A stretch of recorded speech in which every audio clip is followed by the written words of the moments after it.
Don't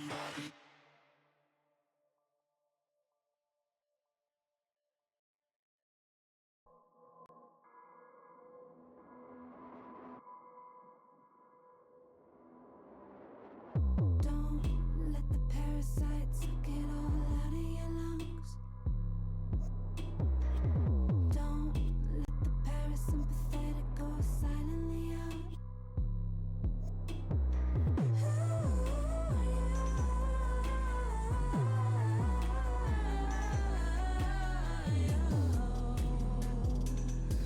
Who are you?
While the sinking anesthetic is hollowing out,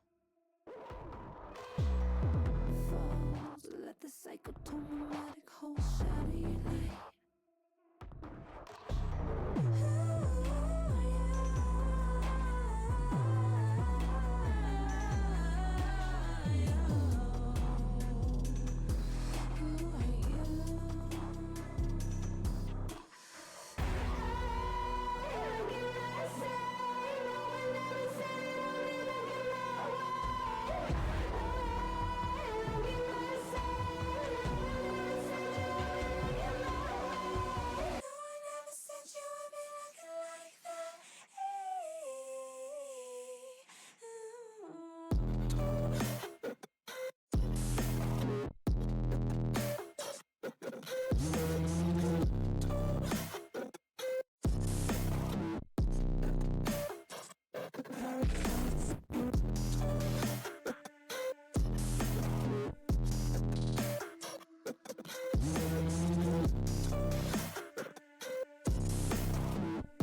Hello, everybody. My name is Piercing. How are you doing? And welcome to the Atlantic R6. We're halfway into the week, but we still got a few more days to go. Just hang on a little bit tight. Valentine's Day is almost on the way, and we've got President's Day as well, so a lot to look forward to. I'm joined here today by Jenna. And Jenna, welcome. How are you doing today? I'm doing good. I'm excited for this match. We've got Florida International University versus Bama going against the Crimson Tide tonight. We've got a best of 3. It's going to be Chalet, Border, and Consulate. I'm really excited for this match. It looks like we're going to get into it pretty quickly here, so we're not going to be able to talk too much about it. However, what are your initial thoughts? What are you thinking? So right now, what I'm thinking of is what is the coordination scheme going to look like? And the reason why I say that, Chalet and Border are both relatively small maps. And the thing with Chalet is there's really not much strat to differentiate. And Border, we're talking very early on in the season. So you're not going to see the greatest coordination. You're not going to see most likely the most elegant strats going out the way. So what you have to keep in mind is honestly, probability wise, whoever takes Chalet is going to be likely to take Border. coordination is going to be the determining factor here. Both of these teams will likely be running the default, but we do have a little bit of interesting information about Consulate, and I'll let you take heed on that one, Jenna. So, Consulate. Bama went, well, they have a match history on Consulate, right? They went up against Tennessee Tech on Consulate. They did a three map poll all the way, three map. The other maps are very decisive. However, on Consulate, it looks like Alabama struggled a little bit. Okay. They went 8-6, they won in overtime. Yet still on the other maps, it was 7-1, 7-2, something like that. So you could tell on their end, very consistent. But on Consulate, still, struggling a little bit there. So if FIU is able to bring this into a third map, then Consulate will not be in favor for Alabama. Looking at this historically, they do have some experience on it though, still. So we're gonna have to see how that plays out, even if we get into a third match, right? Yeah, absolutely. And the other thing that's kind of important to keep in mind was Bama actually held their grounds pretty well against Cincinnati Red earlier. Now, I can't remember the exact score line. I think it was 7-5. But regardless, I mean, Cincinnati, they've shown their capabilities. They're a known or pretty well known and very much capable team. So to hold your ground like that shows a lot of promise. And we've also done a little bit of statistical rework. We've looked at the stats, and FIU does look a bit more consistent. So there is that as well. No targeting players. But let's take a quick gander at the ops that we have banned so far. We've got Blackbeard, Ying, and Mira. So far, a lot of these are pretty safe operators except for Ying. Ying is typically a more aggressive op, but I don't typically see her that much because there's a lot of nooks and crannies you can hide in to avoid those candelas. So I would say that's kind of overstated the weight of banning such an operator.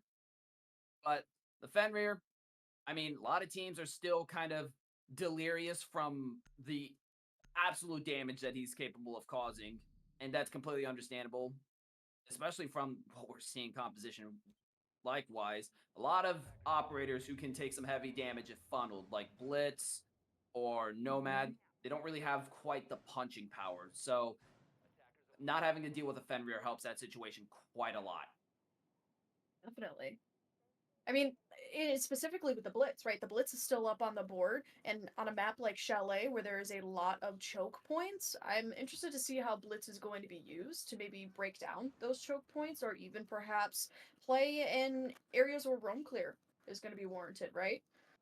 Mhm. We're going to be starting here on blue, so master bedroom, that's going to be a huge contention point for the attack. They're going to be looking to perhaps play into library up top, get that vertical control, and then look down into the objective. That's going to be the name of the game here. But we'll see in just a moment what kind of push we're going to be looking for. And it does look like we could potentially see a bit of a Solarium side push, maybe Garage side. But so far, it does look like FIU is a bit spread out here. But I think this first pick will be very telling of what kind of approach we're going to be looking at here. No spawn peaks, no aggression. So it does look like both the teams are playing it relatively safe. Pretty fast walk-in. Starting to get pings, looking for anybody below. But now it's just a matter of stalling time since they do have that immediate control, which does give them a unique walk-up against Bama. Right. Got a little bit of intel for the attack. Bama definitely knows that FIU is going to be playing for this. Definitely interested to see how that blitz factors in. It's going to be used for intel, definitely towards the beginning of the round, both physically and with a drone. Got a little bit more movement for the Ash looking down. Still looking for that first pick, though, on the attack. 148 on the clock. Oh, yeah, and so far there's been pretty minimal presence as far as roam from Bama. I mean, not even so much as a little bit of contact from FIU, which a minute and 30 seconds, this is where coordination starts to become really important because a 5v5 is very intense as far as team play. And that walk-up's going to be really important. So far, we're looking at a rough start for FIU, a clean pick, and a huge one for Bama. Being able to take Melandu down, that's going to be massive in offsetting a lot of pressure here. Does manage to spot one down by Main, but that shot from Ming is going to give away her position here. That shield could have been a big buffer. Now that it's gone, that's going to be a setback. But a double kill coming in from Blight. And 2 going down. That's going to be Blight and Simon back to back. That's going to be huge. They still got a player above that can pose problem. That's going to be Scotchbag dropping down, but Frito does pick that up for a refrag down by Fireplace. Now down to 2v2, and they're right at the doorstep. One still balcony. FIU has a lot of opportunity here to try to isolate that angle, but unfortunately for FIU, Ozpin does go down. That's going to be thanks to Archibald, which is going to be huge in maintaining this round control. Bama's still split up, and with 30 seconds remaining, Frito is going to have to go for a push through, but still has full utility, all the options at the table, but there's the aggressive drop down, shots revealing the position. Fredo going for the hunt, looking to try to take this pick, does catch Archibald down. Now a 1v1. This is a very doable situation. Position revealed, gonna be down by connector, 10 seconds remaining. Can either push this or try to go for diffuser, and it does look like he's gonna go for the push. Throws that hard breach for the bait, and it pays off! FIU, what a clean play. Taking the first round. I like that little sound cue with the with the ace charge. I really like that. That was very creative in the moment. That was a very good decision making. Little tinge in the moment. But honestly, I wasn't seeing it for FIU at the beginning of the round. It was a very slow start for them. It looked like Bama was going for a more metered kind of stonewall defense, and that's pretty common, right? That you would see that on blue, because you usually have like the shield set up top blue, or you'll have you know at least some sort of presence in library trying to slow down time using utility to stop the attackers a little bit, play for that choke point around library. We didn't see too much of that, but we did see Bama taking it really slow still. And FIU, I mean, they were really playing too hard on it, right? They weren't really going super aggressive, trying to play up. Honestly, noticing that Bama was playing that super passive defense. Rather, they kind of took it a little bit slower, like they were playing metered as well. They weren't really trying to set the tempo and the pace of that, but they still were able to play back some of those deficits that they gained in the beginning of the round with like picking up that first kill on the blitz. And yeah, they were able to win on round in a pretty convincing fashion. I mean, you had Ace picking up on a really good clutch. Oh yeah, no, it was a really good play.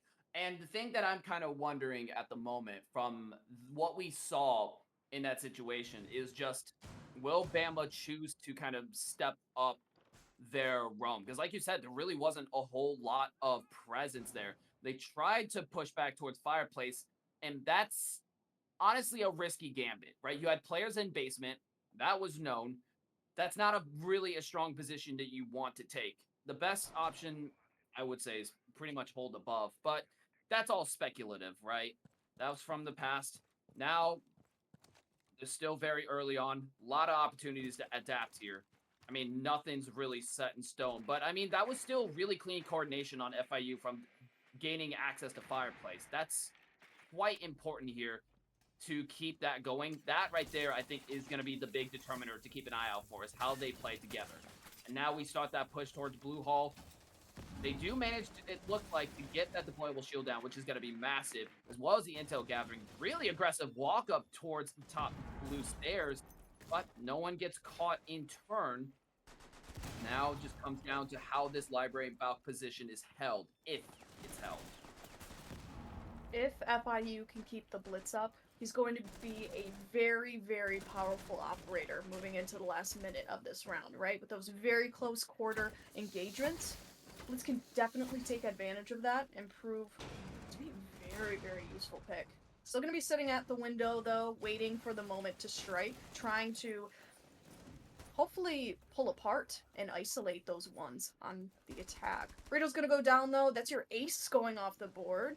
Ironic as it is, it's going to be the first one to go off, get picked, and yet the last one playing in the round. Last round.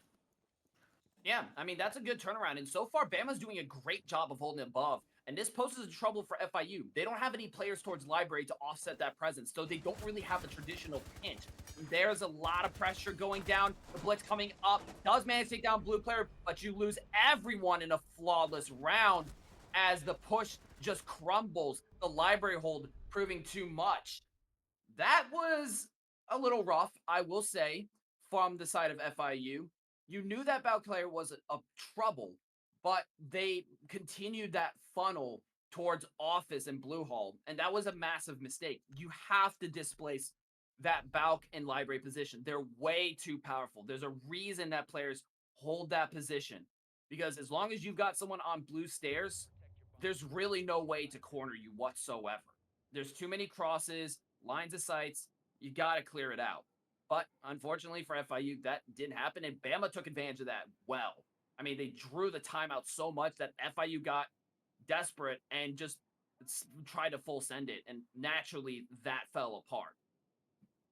I mean, you gotta give it to Bama though. That was still pretty good communication. You had both the gridlock and the blitz on you. You think the player in blue would get a little bit frightened, try to play back, but no. Held the ground, continued to play, even with the blitz on their tail, and it was the crosses that ultimately proved to be successful in the round.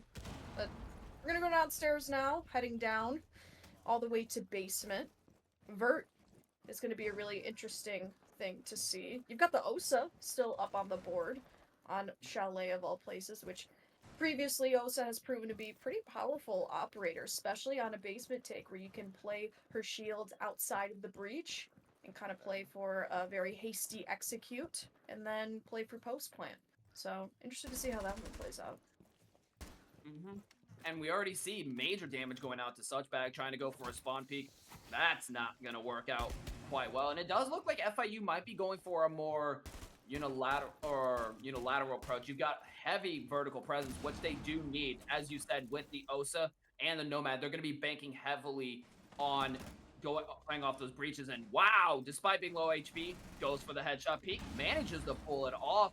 Despite the mounting pressure, they do have that office control. But it does look like they've got a player over by Trophy, which could potentially prove trouble for Blight in holding this position. Bees as well, giving away the position. But it does look like they are going to fully fall back. So that is effectively a little bit of time wasted. 2 players down, which is big in favor of Bama, especially when you have star players like Fredo already down again so early in the round. Ozpin also out of the way. That just eliminates, and now Dekebi too. You pretty much don't have much presence anymore. This is going to be an uphill battle, to say the least. Yeah, it's most definitely going to be a tall order for FIU to win out this round in a 2v5 scenario. It's going to really come down to coordination and team play as to whether they can pick up some kills and perhaps plant that bomb. Looks like the Nomad Ming doesn't know that there's a Legion sitting in library. Gonna haphazardly be moving all around on the top floor, making a whole lot of noise. Question is Legion gonna take the opportunity and go crazy, try to go for the kill? Oh, you could see that outline. We know what they don't know. That's the crazy thing. We're looking at this with wide eyes. Oh my word. Getting a Yeah, little and bit the problem suspicious. too, they Yeah. only have 3 drones. They've lost 7 drones. That is really poor drone efficiency, which means that effectively they're in the dark right now. They don't have a lot of information. They're down numbers. They've got 4 players to burn through. That's 2 players per person. That really doesn't leave a lot to intel. And once the walk down starts, they're gonna be completely vulnerable because they've got a player from above. But we are starting to see a little bit of that walk in, starting to mobilize towards Wine. Still keep an eye on Such Bag as he's still holding above, which is gonna most likely shut down any attempt at a push. These do come out. No ping so far. They do get a walk in, but are gonna get promptly shut down right after. They just didn't really have much to work with there. Looking for something and unfortunately didn't get anything. Bama not giving him a single life. I think what's really concerning so far in these past 2 rounds is the kills on Frito, right?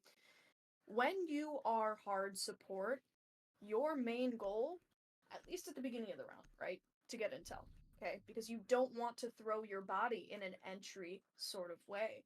You have utility that's going to be really important to use throughout the round. I mean, you set yourself up with the OSA, you set yourself up with the ace. We knew what they were going for, but the irony is those 2 players were the first ones to die. So I have to wonder, is FIU purposely putting those players on entry, or is it just one of those situations where Bama is taking advantage of perhaps some early intel and they're capitalizing on it, or is FIU kind of haphazardly throwing these bodies? Yeah, those are some big questions that need to be asked, but we got to talk about that drone economy. I mean, 7 drones down and you are completely in the dark like that, that's not a recipe for success. But and to kind of add to the point you were discussing, the lack of redundancy, right? They don't have any alternates for a lot of what they're trying to do. When you're going to invest that heavily in a play, you need to have redundancy for the one thing that has to happen, which is get that wall open. And they don't have any. With Frito going down early twice and you have no fallback, that renders Thatcher effectively useless other than to disable maybe Maestro cams or Malusi, which is great and all, but that's not going to be a winning ticket when you're still running into a funnel. This is where FIU has to make some kind of change. And with that being said, we are starting to finally see some presence towards library from FIU. This is the classic corner hold. Unfortunately, no capital, so we're not going to see anything too wild like that, trying to fire out that sharp angle. But what I have to wonder is who's going to be there to collect the kill on library? Because technically, with right positioning, he does have it out, but is unfortunately completely unsupported, which does leave him in a bit of a vulnerable position. But he's able to cross. No one's holding the double.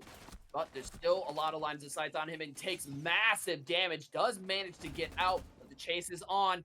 But that's going to be allowed to do unsuccessfully hunting down Archibald from Blue Stairs. Goes down. That's already a player disadvantage. This is where you have to be consistent in hunting these players down. You can't give them an escape like that. You can't let that happen.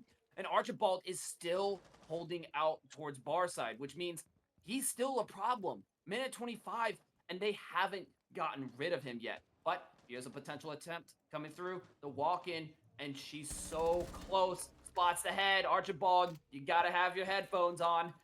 Frito going to be able to take that quite succinctly. That's going to put it back to a 4-4. But that's a massive time loss. That's kind of the con here. So now it's going to be the fight to take topside control. Frito's still up, manages to get those walls open, but you've got heavy presence towards the second floor, and I don't think they know because, again, they have 6 drones down. Not looking too good on the side of FIU. They're definitely going to have to use their time very wisely. It looks like you've got somebody trying to play on that window of piano, but you're going to run right into that Malusi on half wall if you're not careful. 3v4 though, Blake picks up 1. Looks like from afar. Wow, angle. Really great angle, especially with that questionable gun that Frost carries. Fortunate, but 2v4 now and 1 refrag. Osmond's going to try to even out the odds a little bit more with that Nomad. So you've got Nomad and Ace, 2 characters that arguably you would want in a clutch situation, but only 10 seconds left on the clock. They're going to have to be moving towards that defuse very, very quickly. Osmond's going to have to watch the back of Frito, but going to pick up 1. Looks like they're going for the kills, and no, the timer's going to run right out. Doesn't look like FIU had enough time to play for that plan. Very unfortunate. Yeah, that was definitely a tough situation there. I mean, when you have that much presence above, it doesn't really give you a lot of options. And we do see that timeout coming through, but it basically has to happen because of the fact that you're getting steamrolled right now. And like we said before, the drone economy, it's not there. They're losing way too many drones for what little impact they are getting out of it. You have to be able to get more out of the intel that you are investing in, and it's just not happening.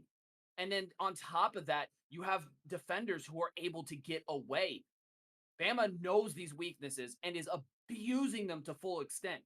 This is a multi-layered situation that FIU is in, which fundamentally just comes down to the coordination not quite being there, while Bama is a bit locked in, but only in the regards that they know they can get away with the aggression. They tend to have players who are isolated. If FIU can adapt to that, they can easily bring it back to 3-3, but it's not going to be made easier by just the sheer amount of drones they're losing round after round. And you really hit it on the head right there, right? Lack of coordination. That's really huge for FIU. That definitely came out in that last round, right? That engagement with Frito. Why did you have the ace roam clearing alone? By the way, ace roam clearing alone. Those are three words that you never want to hear from the attack, Right. right? Ace roam clearing alone. And on top of that, I mean, where were the other drones helping this ace? I mean, it seemed like the ace only knew where the thorn was based off of perhaps a drone from, a few moments ago. It wasn't up to date intel. Perhaps even they knew where the thorn was based off of some gunshots, or they knew that thorn rotated down, but it wasn't correct intel. You could tell when the ace was walking into bar, the ace didn't fully know where that Thorn was only able to see Thorn based off of her head shape peeking out from the bar. Right. I mean, you shouldn't have to have, freebies like that coming in order to be able to get the progress that you need. That really should have came down to a pinch, push from the other door towards Blue Hall, swing towards the bar and immediately spot that, right? Like that should be, cut and dry. But that's the thing. A lot of these situations have not been cut and dry in the slightest. They've been messy. And like I said, Bama has just been able to get away with it because if it ain't broke, don't fix it. I mean, look at what we're seeing, right? You got heavy investment towards the second floor, and they're not even worried about roaming. They're not even bothering because why put your life on the line when you can simply wait and wait and wait for them to come to you and then just crush them, right? This is going to have to be a big change. Unfortunately for FIU, there's still no presence over towards library, so that Balk is going to potentially be a choke point for them to try to get any kind of grounds. But maybe they will come around and make that necessary rotation. But so far, it's not looking like we're seeing that. So already a bit of repeat in history. We've got 1:30 on the clock, and my question is, what's the Flores doing with his Rotero drones? Doesn't look like those have been used all too much. Still have three on the board. Oh, as I speak, Caster's Curse. The Rotero drone just went off. But Oh yeah, that's pretty much inevitable. still, though, right? You still wasted 1:30 on the clock trying to get that shield off of blue, you know? You gotta be a little bit more quicker on that. You have to be quicker, you have to be more coordinated, you have to get those drones in way faster. Even do some pre-place drones, you know? Oh yeah. And here comes the big push, trying to make that progress, but Blight already catching Ming down. Like I said, Bama's comfortable here. They can do pretty much whatever they want scot-free, and that's exactly what we're seeing. Library, pretty much no pressure at the moment, and they're just playing it down, playing the time up. No reason to fall back when you know this is a big choke point. I mean, look at the time, 38 seconds. They're gonna have to pivot big time, but the question is, will they be able to? They do manage to make some progress over towards Library, which could be a big break towards them outside the window. And we're going to see Fredo and Melandu able to catch Suchbag and Simon down. That's going to be big. But Archibald still manages to maintain second floor. With 17 seconds, that's a big problem. But Archibald does get caught out and does manage to go down. But that means that there's now 10 seconds remaining. They're going to have to go for a drop, and it's going to be quite predictable. And Dot looking to try to contest, but the fuser is going down, which is quite huge. Trying to stop it, but is unsuccessful. Does manage to catch one. Dot, the last one alive, sustaining significant damage as they do successfully get the plant down, and they're able to maintain the fall down. Well, that round certainly wasn't clean, but ultimately FIU, they pulled it back, right? They were able to get that plant down. They were able to successfully defend the post plant. Honestly, it's an improvement from them. I don't mind the fact that the round wasn't clean because at the very least you saw something from them that you haven't been seeing in previous rounds, which is that successful post plant, a little bit more coordination for them. They were able to get some more kills. You know, overall, just a better performance from them. Now, I have a fun statistic for you. All right. So Hit it. it looks like 3 out of 5 first picks have been converted, meaning 60%. 3 out of 5 first picks have been converted into round wins. 60%. I'd say that's probably about normal, probably about average, but the score line for Bama and FIU, I feel like it tells a slightly different story. Yeah, no, it really does. Because even if the first pick does go out to FIU, it's about what happens afterwards, and that's kind of the question mark. Also, one thing I want to note that was really important there. Did you notice where the round turned in favor of FIU? I'm sure you saw it. You had a player holding double window. That's the kind of change that needs to happen. Now, it probably should have happened a lot sooner, but that's okay, right? Because that threw Bama off big time. Because now they know they have to deal with roaming because FIU is starting to get that setup back on track. Again, Bama is really having the faster adaptations here, and to an extent, the better coordination, though not always the case as we saw last round. And that's where we're seeing more proactivity coming from Bama with Blight on the roam down by first floor. Does get spotted by a drone, it looks like. And we also got such bag, also getting that ping. Knows this player's close, gets a nice shot onto K9. That's going to be Malandu down. That's going to be an immediate disadvantage, but is a bit surrounded. Does manage to get away, though. That's going to be a sting to FIU, as that is a confirmed loss with no refrag. And that's also a big hit to vertical as well. Look at the composition. Again, no redundancy. So that means that they're not getting that vertical, which is already a huge value pick that is going to mandate adjusting and adapting, which for FIU often comes a little too late. So the question now is, how does the time management come into this? 4 drones down, they still have intel, but they got to get a move on. Absolutely. It looks like the attack's going to take a little bit of a turn. You've got Frito trying to play for that West Main area. Question is, does Frito know? Well, now Frito knows that there's a Legion sitting on those West Main stairs, but on top of that, the Goyo. The Goyo could be the dark horse here sitting in that kitchen. But it won't even matter. It looks like Suchbank's going to take the kill on Frito walking into West Main. Very, very bold, very aggressive attempt from Frito, who, out of all people, once again, is playing ace. Oh my god, and a flurry of kills. It's already a 1v5. The defense is going to close in on the Thatcher. Last remaining player does have bomb, though. Could very well be a saving grace for this player. It's going to down one, but do they know that the Goyo's there? They do. Now a 1v3 already, picking up in another one. A 1v2 already. Oh my word. Could this be a salvaged round for the Thatcher? They really could be. That was a massive whiff. Oh my gosh. You had the main player with a perfect line of sight from the head holes and just completely missed. But a clean shot all around coming out from Matt. All of them clean hits. And with 20 seconds to go, this is very doable, right?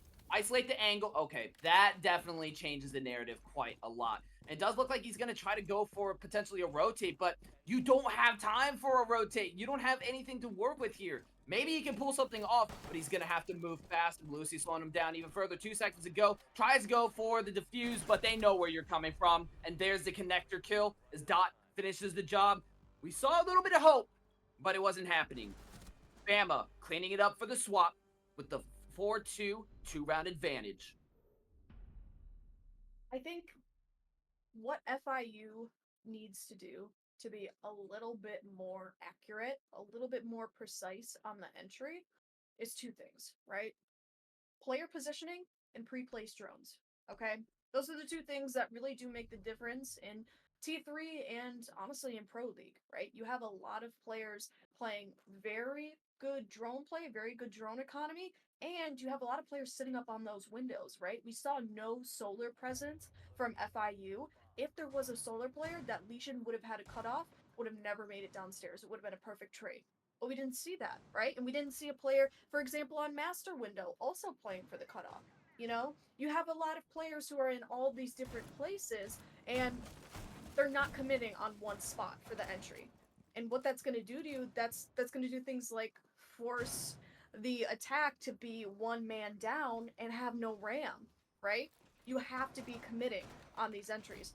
Either commit to it via placing another player on a window, having a little bit better drone economy, just playing for the roam clear a little bit better, you know? Yeah. And I mean, I just want to point out real quick, already we're seeing strong droning coming from Bama.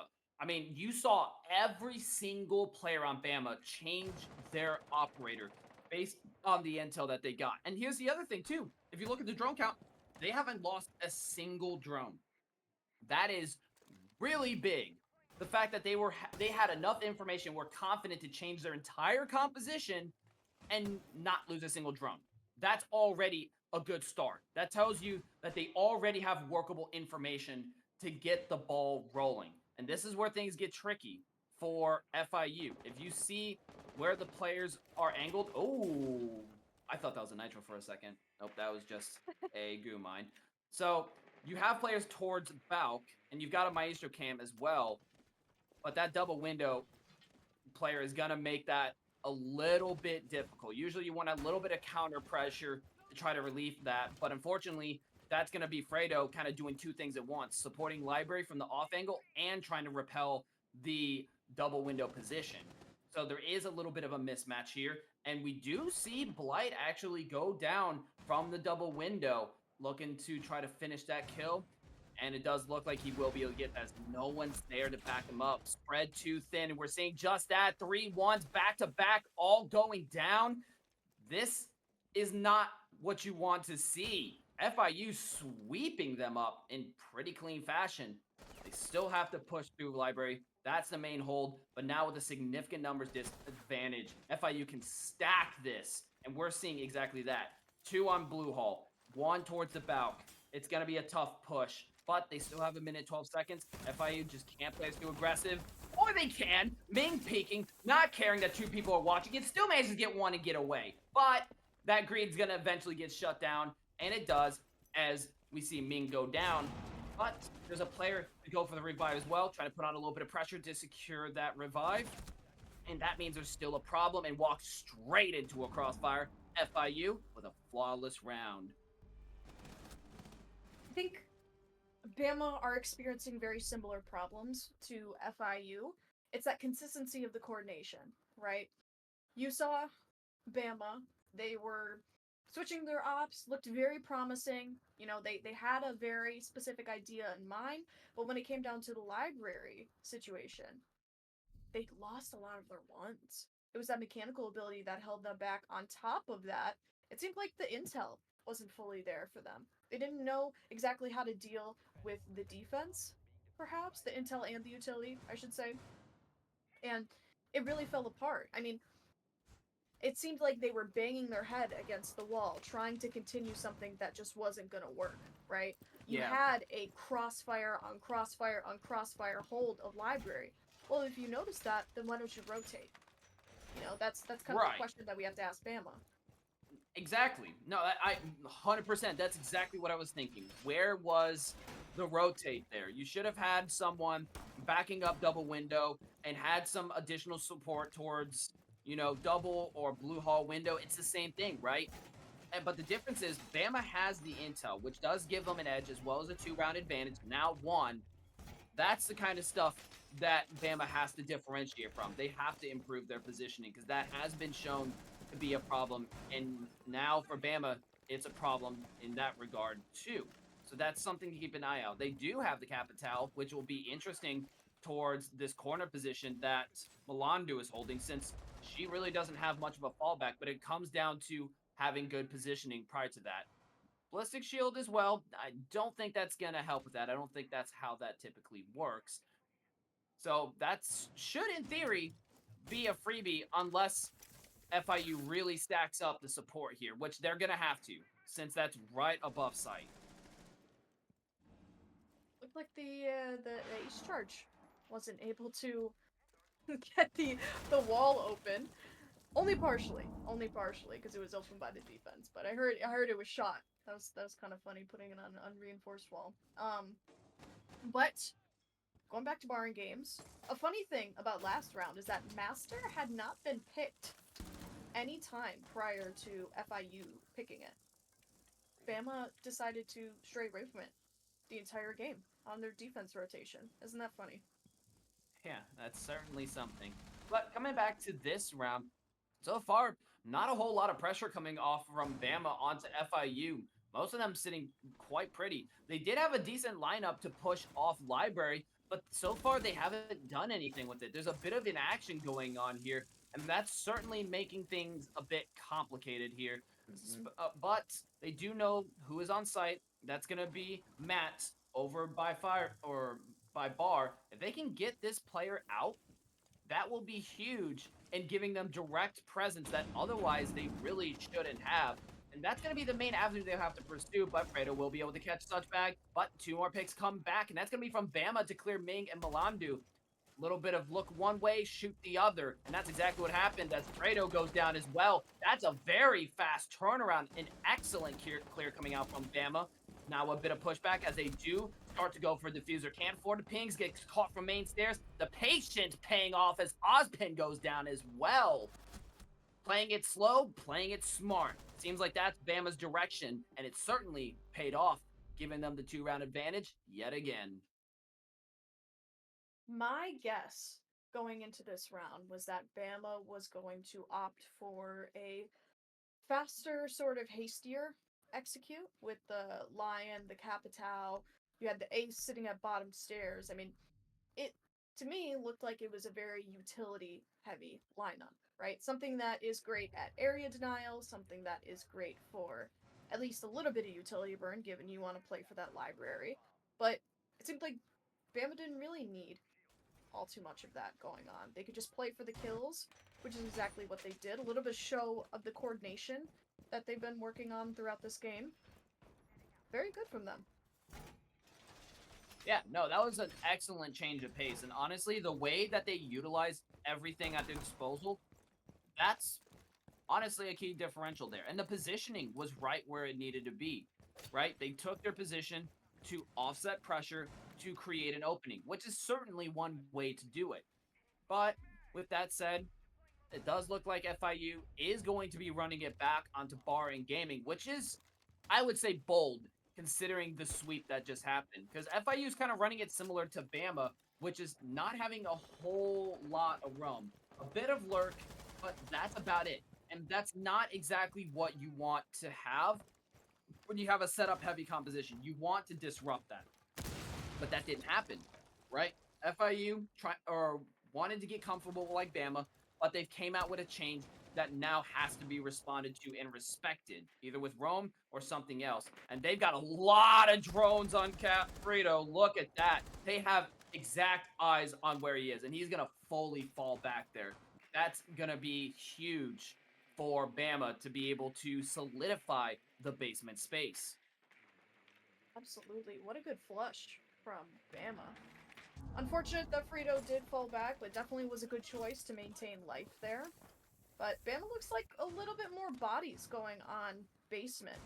First time around, it was just the ace, the Frito, downstairs, but now you've got two more people to help that ace out. Get a little bit more area control, perhaps play for those staircases, maybe get some vert going. We'll see. But very, very interesting play from Bama so far. And not too much going on at about 1:30 left on the clock, which is where you would expect Bama to be getting a little bit more efficient in that mid round. Oh yeah, I mean there's always room for improvement on efficiency, but we do see Melandu getting a little bit more aggressive. Has taken a significant amount of damage. Was able to put out some lead onto Archibald as well. No picks down at the moment. A lot of intel going down, and again, they're already identifying the same thing, right? You have minimal presence directly on site. Sure, you have a little bit of a difference, and that's going to be Matt holding close by. But I don't think that really matters when you have the displacement. That's kind of the weakness of having a not so strong anchor when there's a direct way onto site. And we're seeing just that. The walk in, oh, hits the frost mat. Gotta look right below your feet. Melandu taking another. Blight does manage to catch one. That is displacement, and I'm sure they're going to be looking to try to push through that even further, but it's not happening. Melandu takes another. That's going to be a triple kill. That additional hold paying off, and it's an ace from Melandu. Wait, no, it wasn't.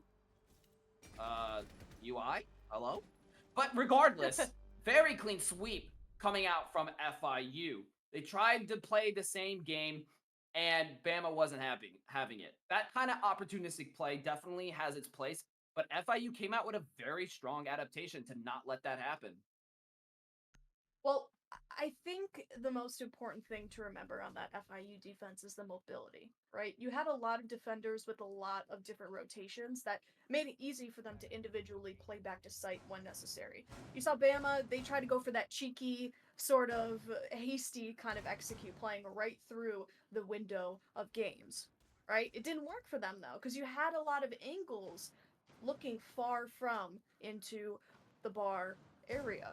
And very clean sweep, like you said, very, very easy round for FIU, just because they were able to take advantage of that, right? Bama, they didn't carry out those first few steps of the round, which was that efficient roam clear, which was that getting a little bit more map control for themselves, right? Actually getting their claws in this map. It just looked like FIU was able to sweep because Bama had to go for a very late round sort of hasty execute. Mm-hmm. Indeed. And this is where I do wonder what Bama is going to try to turn around and change up next. That clearly, that same kind of play style didn't really pan out. FIU caught on a lot faster than I think Bama was really anticipating here. And that kind of leads me to this speculation that both teams are just kind of milking out mistakes, which only works for so long. And unfortunately for FIU's case, Bama has kind of caught on to that pretty quick and is now trying to move away from that tendency. We're already seeing the shield. That's going to be Monty now holding towards library. Goes for the walk-in. There's the Legion Goo mine. Going to have to take that out. But still, that's a key position here. And with no one below to nitro it out, that is going to mean free advancement, which is big. The fall off on the Balk, a lot of space being given to Bama for no lives lost. And actually, that is a life loss. Such bag taking Frito down. That's why that hall window is so important. Big space being set up for Bama at the moment. They have total control of the second floor balcony and have the reins to start making that move towards the hall. But it does look like Archibald's looking to walk up, possibly get more aggression, more presence, trying to see who is holding below. And that's a powerful position for a shield, to be honest, as that means that walk up is going to be next to impossible, which we have a lot of players roaming around off site. That could prove problematic as the numbers wane down. Question is, will Ming be successful in a flank? They already know where Ming is. Gonna pick up one though, sitting off of that window. Oh no. Very, very unfortunate timing for Bama. It's gonna be one and then looking to play back. But now Monty's already in piano at this point. Omai's gonna have a very hard time dealing with that constant stream of intel going for the players of Bama. So it's not going to be very easy for them to take engagements going forward. It's about and this is 4v3. Oh, go ahead. No, it's like, you go for it. Yeah, I mean, but keep in mind, they're so low on drones right now. Bama needs to keep Archibald alive, and having all of this information being funneled is so freaking important, as they can see every single movement, every single rotation, which means forming cutoffs and rotations is going to be difficult. But they do go for a very aggressive push-up, but Melandu does get punished for that, goes down, such bad catching Matt as well, and Ming. Bama getting a very clean post plant. This is the power of Monty. When you drone aggressively to take space, which they did very well, they're very good with their drone efficiency. You then have the Monty to back up that intel matrix as well as create space. You don't have to kill. You don't have to drive them entirely off site. You just have to create a pocket to plant safely. And that's exactly what Bama did. Brilliant play coming from them. And that puts them at match point. It does. I mean, they changed. They pulled the 180, exactly what they needed, right? Pulling in that Monty, huge. Huge for that. Looks like they're going to be playing the Monty again. They know their strength with that Monty. They know their strength comes from coordination of intel. They know their strength comes from coordination of map control. And they know they can easily flush FIU out with the simplest of pressure. I mean, you saw FIU, they completely folded when they first saw the Monty play down. I mean, you did see, though, however, the Legion was able to pick up one kill in retaliation, knowing that you left that Legion alive to be able to fall back. But still, was not enough. The roam clear was so efficient for Bama, they were able to get that map control in library. Just didn't pan out for FIU on the rest of their defense. Now, moving forward, Looks like not too crazy of a lineup for each of these teams. Very basic. Again, it's going to come down to that coordination. Will FIU be able to play against that Monty second time around? I've said this before and I'll say it again. This is a game of adjustments and readjustments, right? If FIU is able to play against that Monty, isolate that Monty, then it very well could be around for FIU pushing this to 5-6, making it not so much of a tall order to get to that match. Oh, sorry, that overtime. Mm-hmm. And so we already see the pressure scaling up. Monty already top blue airs. That is space that is generally considered not very acceptable. You do have one player below. That's going to be Fredo. But with the drone game that's been going on with Bama, I highly doubt that Fredo is going to be able to put that pressure towards blue stairs. But keep in mind, he is entirely alone, which is quite big for a potential walk up here. So that's something to keep in mind. And wow, what a tap! Ping to get Dot down. Tries to fall back onto Monty, who's getting really aggressive here. But the support, the Cavalier comes in. That's the team play you want to see. Simon to clean up Ming, trying to fight off the Monty. Got a little more than he could chew. But regardless, that is a big clear. You still have Fredo, who's off site, which could potentially pose a big risk to Bama, because I really don't think they have that intel. And what? Oh no, a bit of a whiff coming in from Ozpin on the vault. Does, with such bag able to still secure that pick, despite being statistically in a undesirable position. And this is big space. Oh my gosh, such bag's not done yet. Now walking up, looking to take even more space above. Simon leading the charge, taking Melandu down. That is massive, as they now have site control and diffuser going down. And we see the Nitro getting ready to go for it. Does it come off in time? It does. Matt to take Simon. Fredo finally coming back to take such bag down, but at the cost of being down and likely unable to be recoverable. Meaning that Matt's gonna have to go for the walk up. The choice is, do you secure the kill or do you go for the diffuser? And it looks like he's gonna try to go for the diffuser. And it does look like we have a disconnect, so we might have a timeout. But this is a risky choice. Diffuser is down, which gives an advantage, but it also means there's another player. Like, does manage to catch Matt, but now you have to finish the player who you left alone. Still playing close to Diffuser, getting very aggressive, going for the run out. There's the pre-fire blight to finish the job for Bama to win their first game. Brilliantly played. Absolutely huge for Bama. I mean, getting really aggressive on that execute perhaps wasn't the best decision, but they really were able to pick it up, especially in that post plant blight with the clutch. Really, really huge.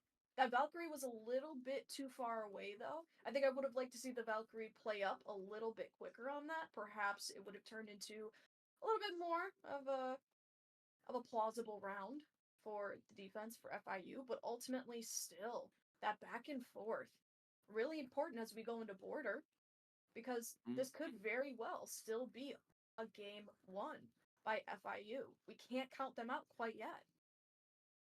Oh yeah, for sure. But I mean, we gotta like we said, the positioning, the coordination, right? We saw the 2 round advantage, but FIU was starting to creep up, but they still were able to close it out on their attack with room to spare. That is a big sign of a coordination and positioning differential, which is crucial on border, even more so than Chalet, I would argue. Chalet, it more comes down to, everyone's playing default. So what makes you stand out, right? And in this case, it's just coordination. That's really all there is to it. Plain and simple, especially this early on. Border is where there's more of a shakeup. And if you don't have that coordination locked down, you're gonna get locked out. So this is where I say FIU is in a lot of trouble here, right? We've seen a lot of mishaps on their attack. They had some coordinated pushback attempts, and they were well meaning, but that attack, I'm telling you, is trouble for them.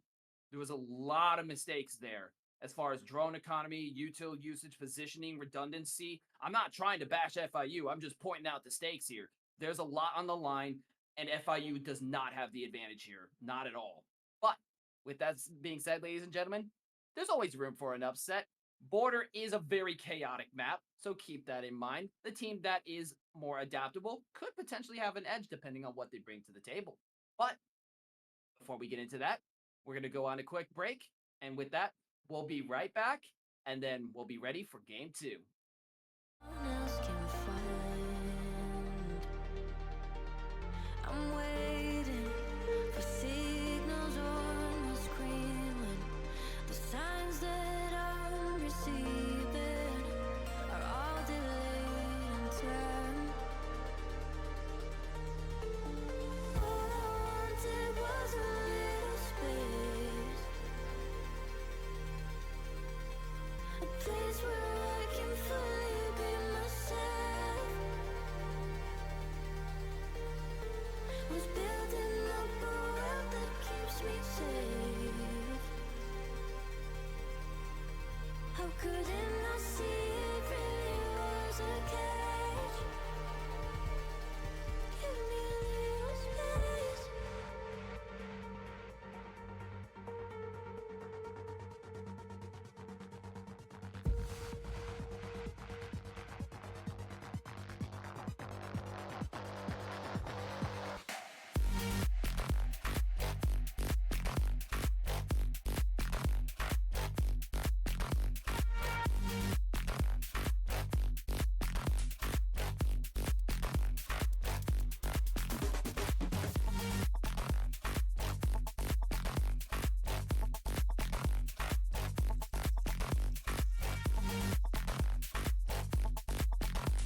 I've been thinking about you, how your voice shakes when you're lying.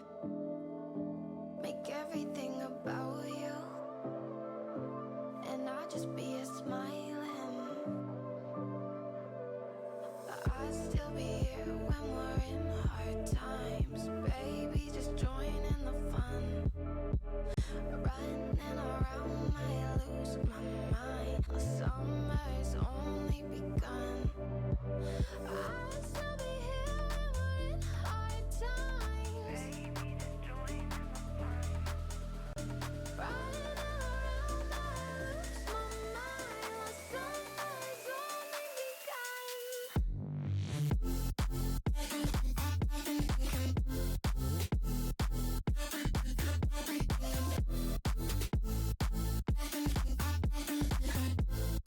Summer's only begun.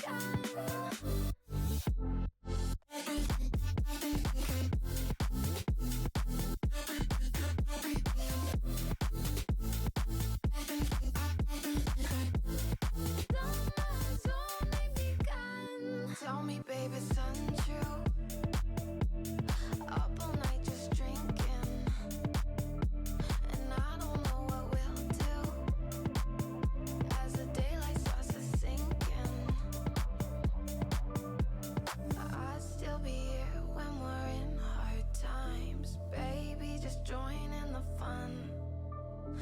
Running around, might lose my mind. The summer's only begun.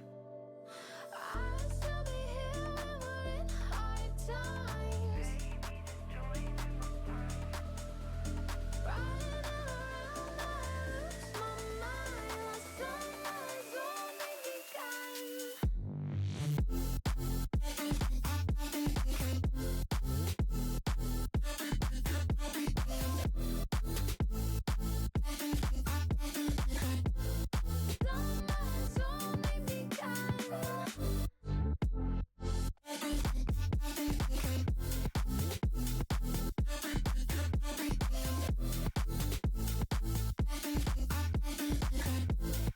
Summer's only begun.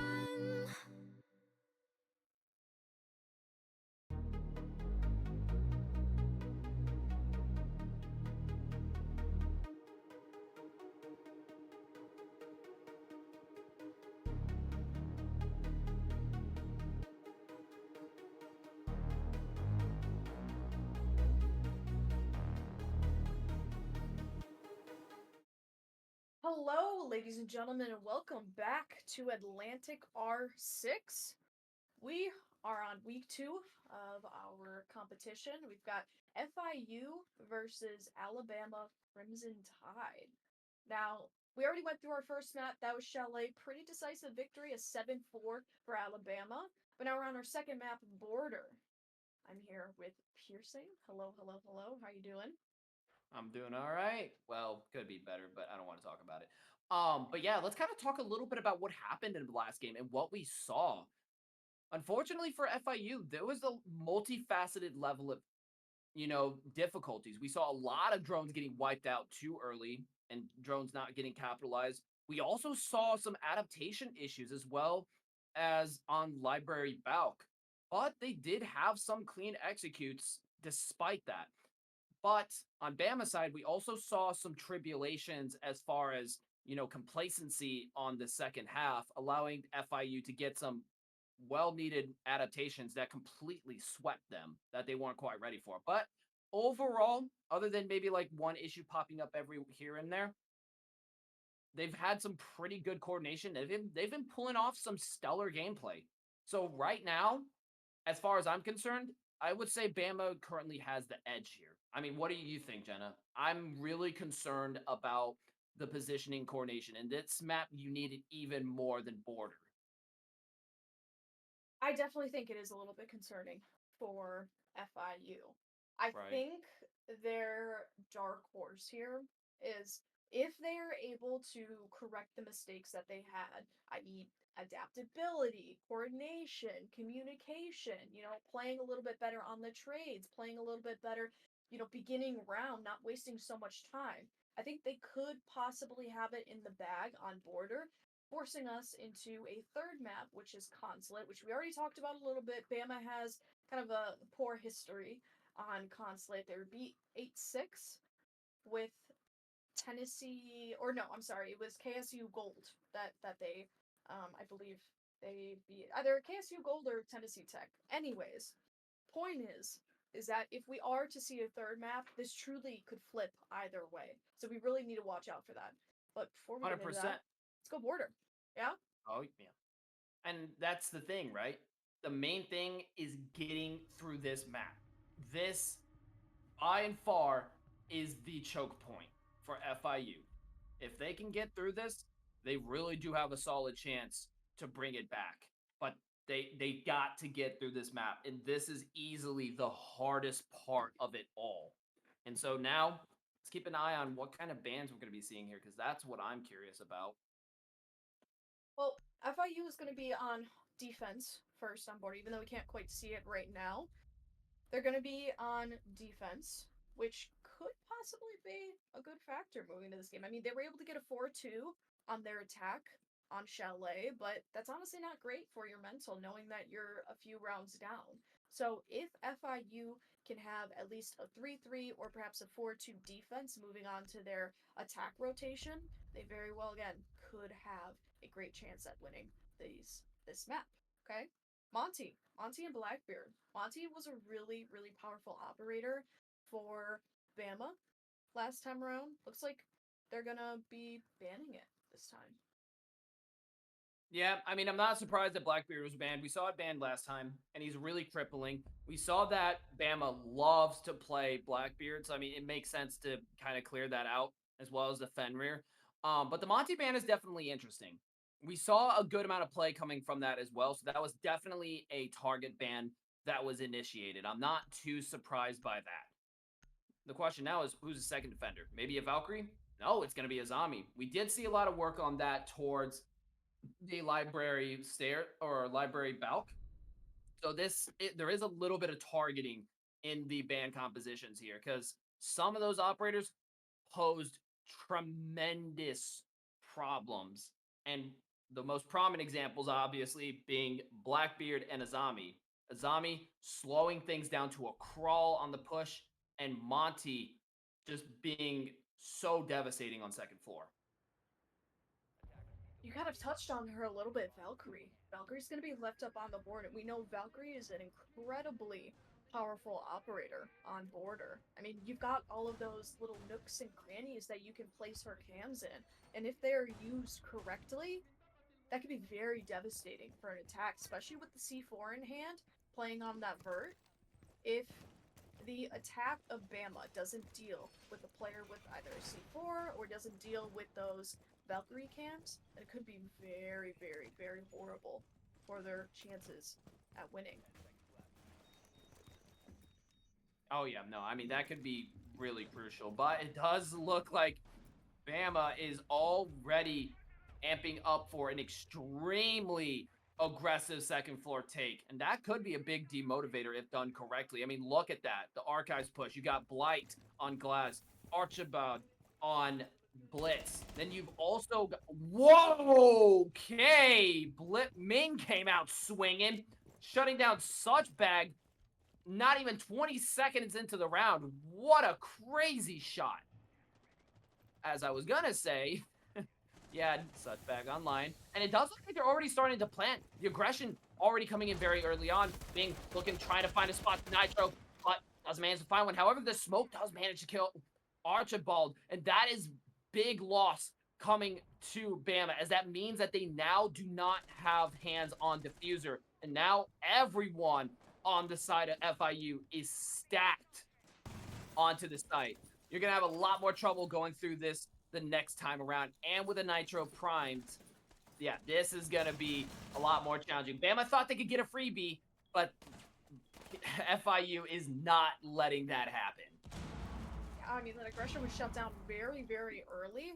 And it looks like Bama, they're going to have to take a little bit of a reroute, right? You've still got the glass, so you still can play from afar and definitely have a great post-plant opportunity to win this. Blake, speak of the devil, he's going to pick up Ming.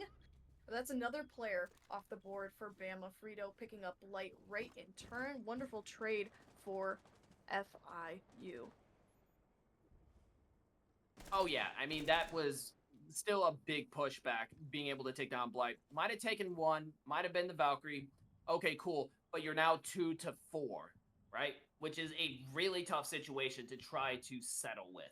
That's going to be a tough pill to swallow. It does look like they're going to be going for a more traditional push from Break Room, but everyone's already stacked towards site, so any little inclination of a rotate could cause them to start putting pressure that they really can't afford right now. And it does look like they're starting to catch on that this push has indeed pivoted. And we're seeing that from the positional changes.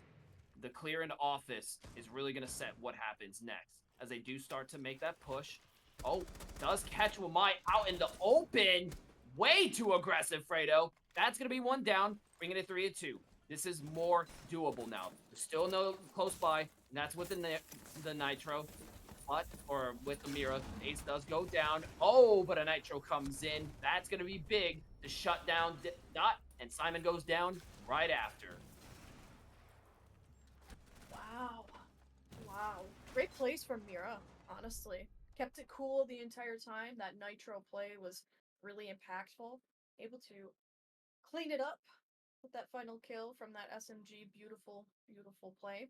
Ultimately, I think the issue with rushes, and especially in T3 and in collegiate, is that there is a lot more work that goes into rushing, or that goes into that coordinated sort of hasty execute than one would initially imagine, you know?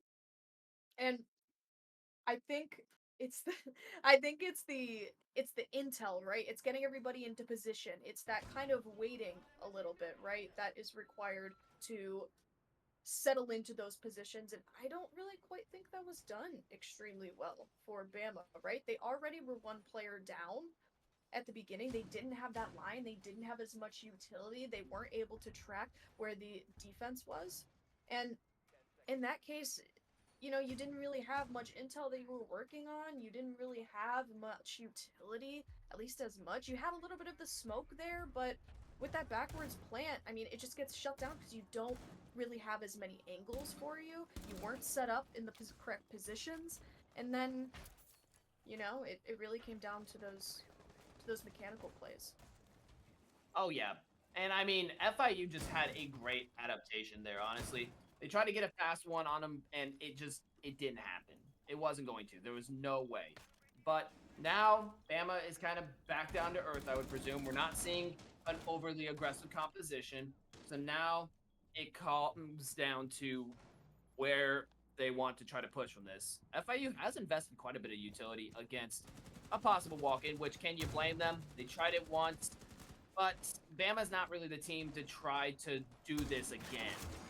Usually they see the opportunity, try to run it just to see what happens, and yeah, that was clearly not the case here. But to be fair, second floor is much harder to hold off. Simon going to be able to pick off Ming. That's going to be a good head start, taking out that active utility from Legion. Still have quite a lot of office presence, as well as archives coming in from FIU, but that clear is really what's going to be setting the pace here. We've also got one towards Workshop. Light might try to go potentially for a drop here, which would be quite aggressive, but going to be back onto the drones there. And they do have eyes on the office player. They know exactly where these players are coming from. Nitro goes out, minimal damage. Not going to really connect much here. And this is a really good position for Bama to be in. They are starting to slow down, which leaves them a little bit vulnerable, Nitros, but with one still available on the board, it just comes down to getting this clear, which they still have cover. That's going to be thanks to that castle barricade, but they're not going to be able to hold it forever. However, Bama's still taking a long time on this. There's the fallback, but is it possibly too late? Matt definitely was too late on the fallback, goes down to Dot. And that means that there will be full vertical control. Ozpin going down as well. This is looking to be a collapse. Nitro goes out once again. Again, minimal damage for the defense. Very unfortunate. Their intel is just slightly off. But you've still got Frito. You still got that Mira up on the board for the defense, although the chances are very slim at this point with full vertical control on the side of Bama. All they have to do at this point is get enough site control, get that plant down, and make an important post plant hold, okay? With that, if they hold the correct angles, if they're able to play off of each other well enough with the coordination, round in the bag. Round in the bag easily for Bama, okay? It's gonna be 14 seconds left on the clock, and the drops are coming in. Two Wow. kills for Melandu. Oh my word, it's already a 1v3 though, as the trade comes right back out on the Wamai, and look Oh. at that. The crossfires come in, Yeah. and the Mira's gonna get toppled. Fortunate. Well, yeah. I mean, it was a three-way cross. What were you going to be able to do there? That's a really tough situation to handle. And Definitely. Bama kept their head up pretty well, although that drop was certainly messy. But then again, you had FIU who was split up, so you take those, right? And that's actually really big because traditionally, when it comes to border, you may or may not get one on the first rotation, and then you start really picking up rounds on the second half. We're second round in, and Bama already has a round, which does play into their advantage, right? And keep in mind, this was like the first, some would argue, real attack. The first one, obviously, they were playing it super aggressive, trying to go for that rush, as a lot of people like to do on their first round, see how much they can get away with, ascertain what they could, and then they actually ran with a full standard attack, went extremely well. Absolutely. I mean, when you are able to actually factor in all of the steps that you need to take, you're actually playing it slower, you're playing methodically, it kind of does work in your favor. I mean, you did at Bama, they still set the tempo, right? They were very efficient on the roam clear, they were able to pick up a few kills. Unfortunately, FIU did get the first pick, but Bama, I mean, they played for the trades really well. They have that level of coordination that we honestly haven't been seeing as much on Chalet. Yeah, and that's a big and needed change of pace. Was it slow? Sure. But does that really matter when you gain full vertical control like that? Not Absolutely really. not. That's Nope. honestly the big deal, is the fact that they were able to gain that vertical control. Oh Gonna no, they're sideline running us it here. Yeah. again. Oh, it's gonna be Oh another no, rush. here it comes. Gotta No. be one Oh my time. god. Wow, Nitro goes out. That's going to take Archibald out, but someone else is going to try to defuse again. There's still another Nitro on the board. It could possibly disrupt it, and it does go off, but it doesn't connect. Diffuser's going to go down. They manage to take two. Oh, and a missed knife. So unfortunate. Blight going to be able to pick that up off of Melandu, and that's going to put a pretty big crisis into FIU. Two players down, no Nitros available. Oh, never mind. There wasn't one Nitro. That's going to take out Suchback. And you have everyone holding out the window. That is really tough. And no one is in position to try to run out and disrupt this with so much time available. That is going to make for a really hard situation here. Clock ticking. 12 seconds to go. They do start to attempt diffuser. Attempted run out. Not going to succeed. And then the follow-up pop in. Another 2K coming in from Blight. I have to wonder if that lesion didn't run out, if that lesion played on the window angle, could lesion have won that against the glass, and then perhaps the Zoe going forward, just a slight kind of I can veer see it. of decision making. Well, that's kind of the disadvantage of planting tuck there. When you plant tuck, you have more cover thanks to vending, but it also means that they have a much easier diffuse situation. So, Right. and I mean, you saw how much trouble that it caused Blight having to vault all the way in, multiple hip fires just to secure that kill. A hold for just a little bit longer could have been crucial there.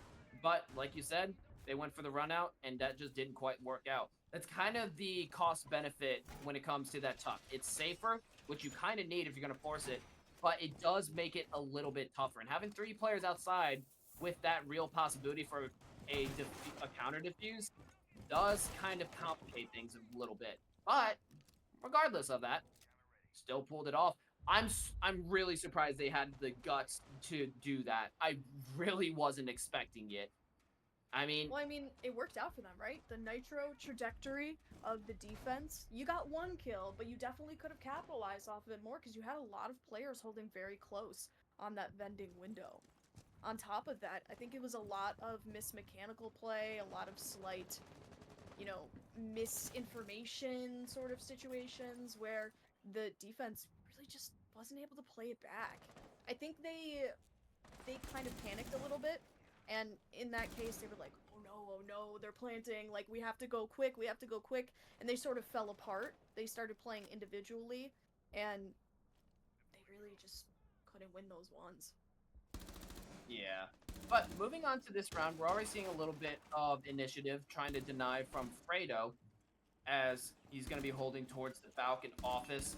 Does get fully spotted out. I mean, perfect info. But so far, we haven't seen Bama try to capitalize on it quite yet. Fredo really exposing himself here. All it takes is one walk up from the wrong perspective, and he's down. And we're going to see exactly that with a perfect ping and a pre-fire through the hatch. You don't see that every day. The fire to finish the job, and a Claymore finishing someone off, getting a little bit too antsy. That's what I was warning about. That kind of really aggressive movement, trying to cover a million things in one, trying to make a flashy play, but instead gets flashed out instead. That puts FIU immediately at a 2-round advantage. And now Bama slows it down because they have no need to get aggressive here. The impetus is on FIU to try to make some numbers. Well, we know Frito has a history of being put on important time sensitive operators and playing very aggressive in those positions. Very unfortunate. Very, very unfortunate. Archibald, though, gonna get a double kill. Looks like a triple for him. Wow, already a 1v4, and just like that, a near flawless round. So unfortunate. It happened all at once. Very, very fast execute. Turned into a team deathmatch and really swung in favor for Bama there. Oh, yeah. And I mean, the pacing was just so much better there, honestly. Like, that was just exactly how you want to handle that. You saw an opportunity to walk in, they started to funnel, and you take that, right? That's absolutely what you want to do here. This is where Bama becomes dangerous as attackers. You have that element of uncertainty in a rush. They've done it twice, failed once, succeeded once. That's the psychology element, forcing a bit of grouping up excessively, which opens up new opportunities and increased flexibility for plays like that. We have someone waltz in into B site pretty much uncontested. That right there is what is so dangerous about Bama's attack and what they're doing so well. I kind of hinted at this, talking about what happened on game one, how Bama really took in their strides on attack, although they certainly had some misses on that. We can definitely put it like that. But regardless, the fact of the matter remains that they're playing a good attack. And the fact that they have this 2-round advantage and there's still 2 more rounds to go, this is really scary territory. FIU struggled on attack, had a 2-round disadvantage, and now they're potentially looking at again another disadvantage on a map where you really have to be tight-knit to attack, which has been a weakness of theirs. This is crisis mode. They've got to start picking up rounds now. Yeah, I mean, you honestly would expect a 4-2 on a map like Border. Perhaps even a 3-3 on Border, you know, and They can't afford it. Exactly, on certain attack-sided rounds, but realistically, you're right. Of course, FIU, they can't afford it because there's such a disadvantage. They struggle a whole lot on that attack, but Landu, unfortunate. It's your smoke. FIU, once again, they're losing important players at the beginning of the round because they're honestly just forcing bodies into these really precarious situations where they can lose, and they know that Bama has the mechanical hand up on them. My God. And they do take out the Hibana, which is pretty big. Matt does sustain a significant amount of damage, though. But having that player below is huge, and we're going to see just why as the Nitro goes out. Ming going to be able to catch Simon. That's going to be a double kill. Very clean pick to actually give them the advantage here, which is crucial. That is why you typically want to, at the very least, check for a player below. Perhaps that could have been just, losing a bunch of drones. I mean, we're already down to 4 drones, and there's still a minute and 26 remaining, which is definitely not ideal in the slightest. But it does look like they're trying to put up a more aggressive front. A lot of nitros going out, and it does look like all of them are finally out. I mean, like I said, that's the paranoia kicking in. You have 3 players on nitros. They're scared of the rush. They're scared of the aggression, and they still don't have an answer for Ming. Look at where she's holding out side of this site Valk. This is really dangerous. All it takes is a little bit of intel, the right timing, and I mean that could potentially spell big time disaster, especially when you're already at a player disadvantage. This is why you don't ignore the Nitro player, whether it's Pulse or Valk. I mean, don't ignore a player, period, in CCTV, right? Where's the drone? Where's the drone from Bama? If they had a drone, they could very easily flush this Valkyrie out, but they simply don't. They're just kind of going along in their own world. They're Uh-oh. about to do this plan. Valkyrie could very easily shut this down. Look at that! It's a 2-kill situation for Ming. It's already a 1v3, and there you have it. Defenders are gonna win. And there you go. That's that C4 Yeah. player. That's the Valkyrie. It's that intel for Bama. It's that short-sightedness, right? You have to have every angle locked down before you make that execute. And this has been a reoccurring problem for both teams, for FIU and for Bama. They have to get those drones. They have to get that intel. Even if your drone economy is not great, you cannot make that execute without at least putting a player on your flank. Okay? Simple stuff. Yeah, that was certainly a big misstep coming from Bama. And I think that just really comes down again to them just getting too comfortable here. Like, where was the comfort in that? You had a rough start and they still decided to send it forward, knowing dang well that there was a player who was unaccounted for, which is always kind of a big problem to have to put up with. But with that being said, they still have a round advantage. But if they keep up that kind of attitude, or God forbid, go for a rush, because again, look at how many nitros they have. 3 again. And you've got even Fredo on the Mozzie. They see how the drone economy is faltering. That's doubling up. If you can take out drones and capture their own, well, now you have a replacement for Valkyrie. You're hurting their drone economy even further, which is exactly how Ming was able to pop off there, was because of the severe number of drones that were lost. This is a dangerous setup for Bama if they want to be able to have at least a round advantage here. Looks like Vert is going to be the name of the game this round. You've got the Ram on the board. You'd have those Rotero drones, but Bama, they knew to redirect their attack ops just because, you know that there's going to be that bathroom teller's hold. You say, hey, let's go for the Vert. Let's play the things that we're strong at, right? Those slower metered pushes. That way we can get slow map control and, like a boa constrictor, play on strangling the defense. Okay? Also got Goyo. You've got Legion. You've got Mira. A little bit of area denial for the defense. So hopefully they'll be able to waste a little bit of time for Bama before they make their big one. They make their big play for that map control. But it really all comes down to the coordination, winning those ones, stopping out that roam clear, right? Mm-hmm. And yeah, that's what it really comes down to, is how do they start with this clear? So far, they've gotten pushed back by Goyos, and there's still a lot of players over by Office Space, and they haven't gotten any headway into this space so far. We do see a very aggressive walk-in, trying to possibly swing onto someone. However, Suchbag does manage to take Matt, though. That's going to be a step right direction. Osmond with a very nice, getting taken out by a nice grenade, and a double kill for Archibald. And that instantly puts him at a 1v4 as Ming goes down too. This is where drone economy is important. I mean, you have 5 drones down, so much information, and a great execute. And then you have Deimos as well, mounting even more pressure. Gridlock as well. I mean, there's nowhere that he can go at this point that they don't already know. Diffuser and Sight as a whole is basically theirs. And there it is. Archibald taking advantage of that ping, able to take him down. I think it's the ego. It's the unnecessary aggression from FIU that has really placed them in these precarious situations to get gunned down. How do you lose that, is my question.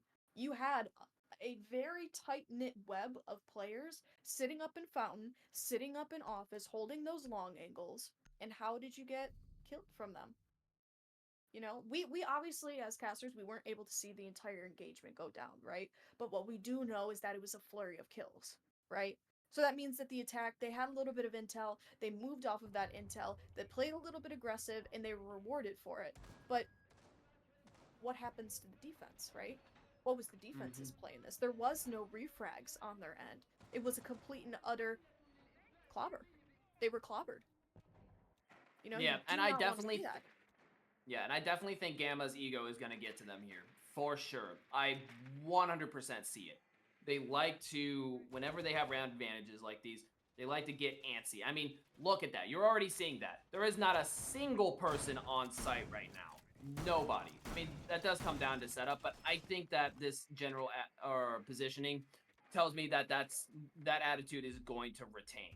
I honestly don't think that is going to change. I mean, yeah, look at that. Action phase, you've got two people close to site, but still nobody on site. A very, very aggressive positioning. But then again, this is how you tend to play. One in CCT, two in offices, and you can spawn peek, you can get aggressive as hell. And that's what Bama is calling. Bama is calling out FIU on attack to say do something about it. That's really what the mental is. That's what's going on here. They're calling out at FIU for their struggles on attack on Chalet and are doubling down here. And now the question becomes, do they notice this gap and push this really aggressive, or do they play it slow and run into potentially Bama's trap?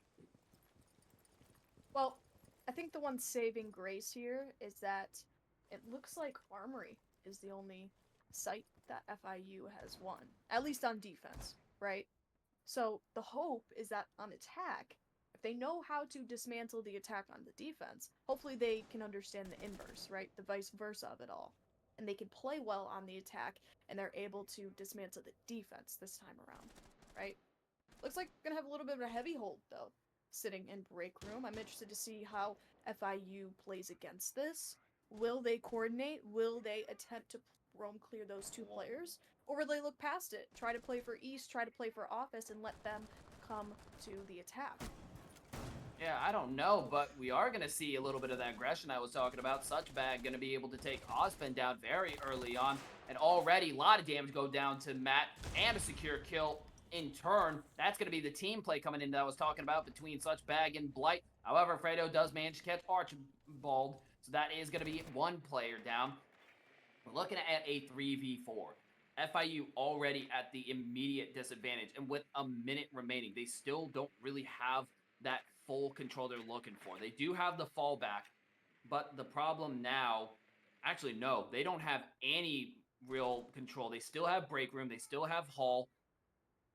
And if you look, FIU's very splintered up here. You got one below, you got one on the balk.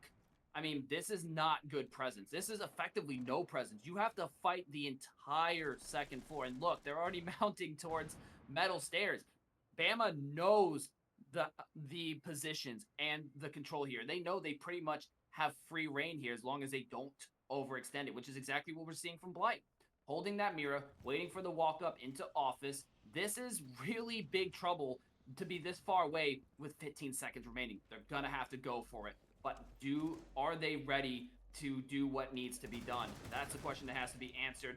Ming manages to catch Such Bag, but Fredo all alone goes down. 4 seconds remaining, does manage to catch another, but still has to get onto site. And with no time remaining, they can't even do that. They're out of time. FIU, you gotta ramp it up a little bit. Good start, but it was just too late. Way too late, unfortunately. I think if FIU can channel that aggressive playmaking into a coordinated attack, they have the rounds, the attack in the bag, right? They know how to take engagements. They know how to play very quickly. If they can flip that on Bama, very easy rounds for them, right? It's just you have to utilize your strengths and you cannot let Bama expose your weaknesses, right? We know that FIU has an issue with coordination. We know that FIU has an issue with playing together. And Bama playing all around them. I mean, they know to take these extended holds and take advantage of FIU's lack of coordination and perhaps lack of mechanical ability on that. It really comes down, is FIU able to adapt and is FIU able to overcome those sort of holds? right? You Yeah. really have to start putting multiple people in one spot. Mm-hmm. And this is what Bama is doing so freaking well. They're seeing these weaknesses. They're seeing them as they happen and taking the lessons from the previous game, previous rounds, and they're abusing it to full extent. And that's really a crisis situation when it's taking you a few rounds to adapt, which it happens.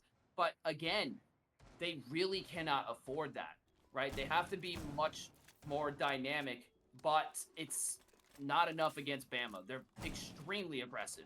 And even in their aggression, they're still coordinated. And Border allows for that because there's so many freaking lines of sights and nooks and crannies you got to cover. But we do see Archibald getting a bit too aggressive and going to get caught out by Fredo. That's going to be a well needed entry as that takes care of Mozzie. So no controlling the drones, and that's a nitro down as well. So that does put them in a much more secure situation. Plus, there's no more nitros available either. So they do have the ability to play aggressively if they so choose. But that's the thing, if they so choose. Looks like Blight and Archibald are both contenders for MVP here. Doing pretty well on the kill feed. On the flip side, though, you've got FIU not doing so well. Ming's gonna be going positive. Not too bad. But Fredo, going 4-6 finally on that second entry, right? Not playing operators that are too important to be killed at the beginning of the round. Landu, though, in the meantime, is gonna pick up one. That's Blight going down for you. That's pretty huge on the roam clear. This is something that we're not quite used to seeing from FIU. They're playing a little bit more coordinated. Even though they are alone, they're still able to hold those really relevant angles and catch Bama, honestly, with their pants down. Well, yeah, I mean, we saw from last round how aggressively they wanted to roam. And so, yeah, why not take advantage of that? Take your time, spot these players out, and then turn and burn. That's quite literally what's going on here. That's what they're doing so well. When they do adapt, they adapt very well. And Bama, more often than not, is not ready for it. They really do not have that capacity. Ming takes another. That's going to be such bag. This is looking very favorable. They have full top-down control. They have all of their players up. If you are Bama, this is a nightmare scenario with very little room to push back on. I mean, you've got vertical. This pretty much means site abandonment here. And the shots from Dot going to be revealing her position that she is close by. Just a matter of waiting until those shots start popping off. Does get him take a bit of damage from vertical and does finally go down. That's going to be from that long side line of sight. Nade's going to confirm the kill, and it's going to be up to Simon, but he's not able to do anything as FIU takes a flawless. By that 2vx situation, I mean, the defense was sitting ducks, right? You've got complete vert control. You're essentially at the mercy of the attack because you have so many angles looking at you. You have so much utility looking at you. You got the flashes, the frags, the gridlock. I mean, it is a it is a box of overstimulation and just gunshots and frags and sounds going on. I mean, you're not gonna win that. That's the unfortunate thing, right? You had FIU, they locked it down by the time they pulled off that roam clear. I'd like to think they had very good mid-round efficiency. It's just that immediate entry, I think, has always been the choke point for them. In you can see when they play coordinated, when they have people in relevant yet how should I put this? Not funneling, right? You have people sitting in those relevant sort of spots that are good angles to hold, not entirely out of the way, and yet still based off of intel. I mean, it becomes easy for you to catch a defender off, right? And that was exactly what happened with Blight. You didn't have too much presence up on the top floor.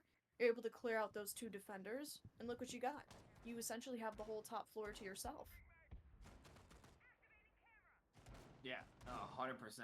And I think that's kind of the big picture here. FIU certainly has a chance to come back if they can keep putting Bama on their toes, taking what was originally for granted and then turning that on their heads. That's how they keep themselves alive. right? Taking advantage of Bama's preconceived notions and flipping it on its head. That's the psychological game that they have at hand. Bama has maintained such a heavy lead because they've seen these gaps and then exploited them to the extreme.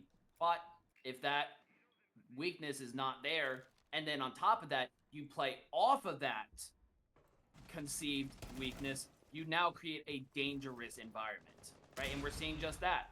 A lot of aggressive roaming came down to unable to pinch, and now they are heavily stacked, getting ready to push and flush Archibald down. I don't know how ready they are for that. We did see a lot of that, so there could be some adaptation, but not so much so far. Bama, Simon getting caught out. That's going to be from Ming. That's a big pick coming out. And I think this is another change they weren't expecting, to have such immediate building presence. That was another thing they struggled with. Again, turning on Bama's head. But Blythe does manage to catch Ming. That's their Ash player, who was getting some big impact and big space here. But again, it all comes down to flipping it on Bama's head. That is the key to be able to get back into the game. They still have 2 rounds to go.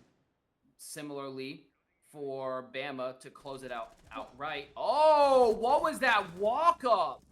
That was a bit of a misstep. However, they do get the clear, but now the numbers are even. It's a 2v2. Bama has a chance to turn this around. They walked in blind and paid the price for it. But they are off site, so they are going to have to do a bit of a walk back up. But they do have a player above, which is big if they were playing in bathroom, but unfortunately they're not. Osbin getting a nice shot onto Such Bag, taking him down, and Melandu finishing the job onto Blight. No information on where the players were coming from. It's kind of hard when you're all extended. Yeah, you can definitely tell that Bama went in there entirely blind.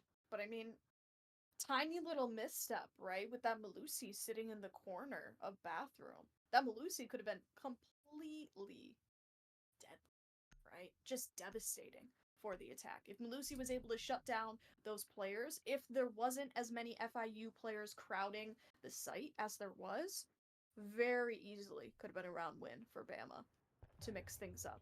Okay? It's little missteps like those that can turn into a huge crack in the attack. It is good though that FIU was prepared, okay? They had more players playing for the objective this time around. They definitely were a lot more coordinated on that attack, which is something that as casters we'd love to see, right? We love to see that adaptation from FIU. Looks like they're turning these rounds a little bit. You've got a 4-5 split now. This turned into a pretty good game. Yeah, it sure is turning into quite the game, I have to say. Good siege. I mean, the comeback has been pretty clean from FIU. They're now on a 2-round win streak. They figured out what needed to change, and they're turning it onto Bama's heads. If they continue to play like this, they're gonna be in a situation that they didn't really expect, which would be either a match point or an overtime situation. It's looking viable right now. It's a 1-round disadvantage, which is not that hard to come back from, especially with the streak they have right now. And Bama hasn't even called a timeout either. And this is another thing that they might be flipping on Bama's head. Again, having immediate site presence. That was another thing that we didn't really see a lot of. And there it is. Already looking poised to hold archives. Again, every time they do something to change things up, Bama usually ends up being reactionary rather than proactive. And there, Fredo takes out Such Bag. Already a good start for FIU and a struggle point for Bama. Bama's gonna have to tighten their grip a little bit more. Perhaps win those ones a little bit. Maybe play a little bit more coordinated rather than either getting flushed out or losing those one-on-one engagements, getting isolated, honestly, by FIU. Because now that FIU is playing more coordinated, you're gonna have issues with taking the one-on-one because it's just gonna turn into a trade for you, right? I mean, Ming took some damage there, but at the expense of Such Bag, okay? That's a huge player for you. That's your Warden going out, right? That could have proved to be huge and playing for engagements, playing for trades, okay? Got Archibald, it's gonna play out, and there you go. Player from FIU, huge. IQ going down. Whoa, what a great read on that play. Oh yeah, and that actually I think is really scary to FIU. Again, another unexpected change of pace. You now have players who really weren't trying to, do runouts and stuff like that, who are mainly playing within the confines of the building, and now they're branching out. These are changing patterns which come in FIU's favor, but when Bama does it, that's a proactive change that is typically unexpected and does them very well, but not looking to be enough so far. As Fredo takes another down, that's going to give them the player advantage. But again, White looking to take the initiative, trying to start the fight, but gets completely caught out in a cross that he wasn't even ready for.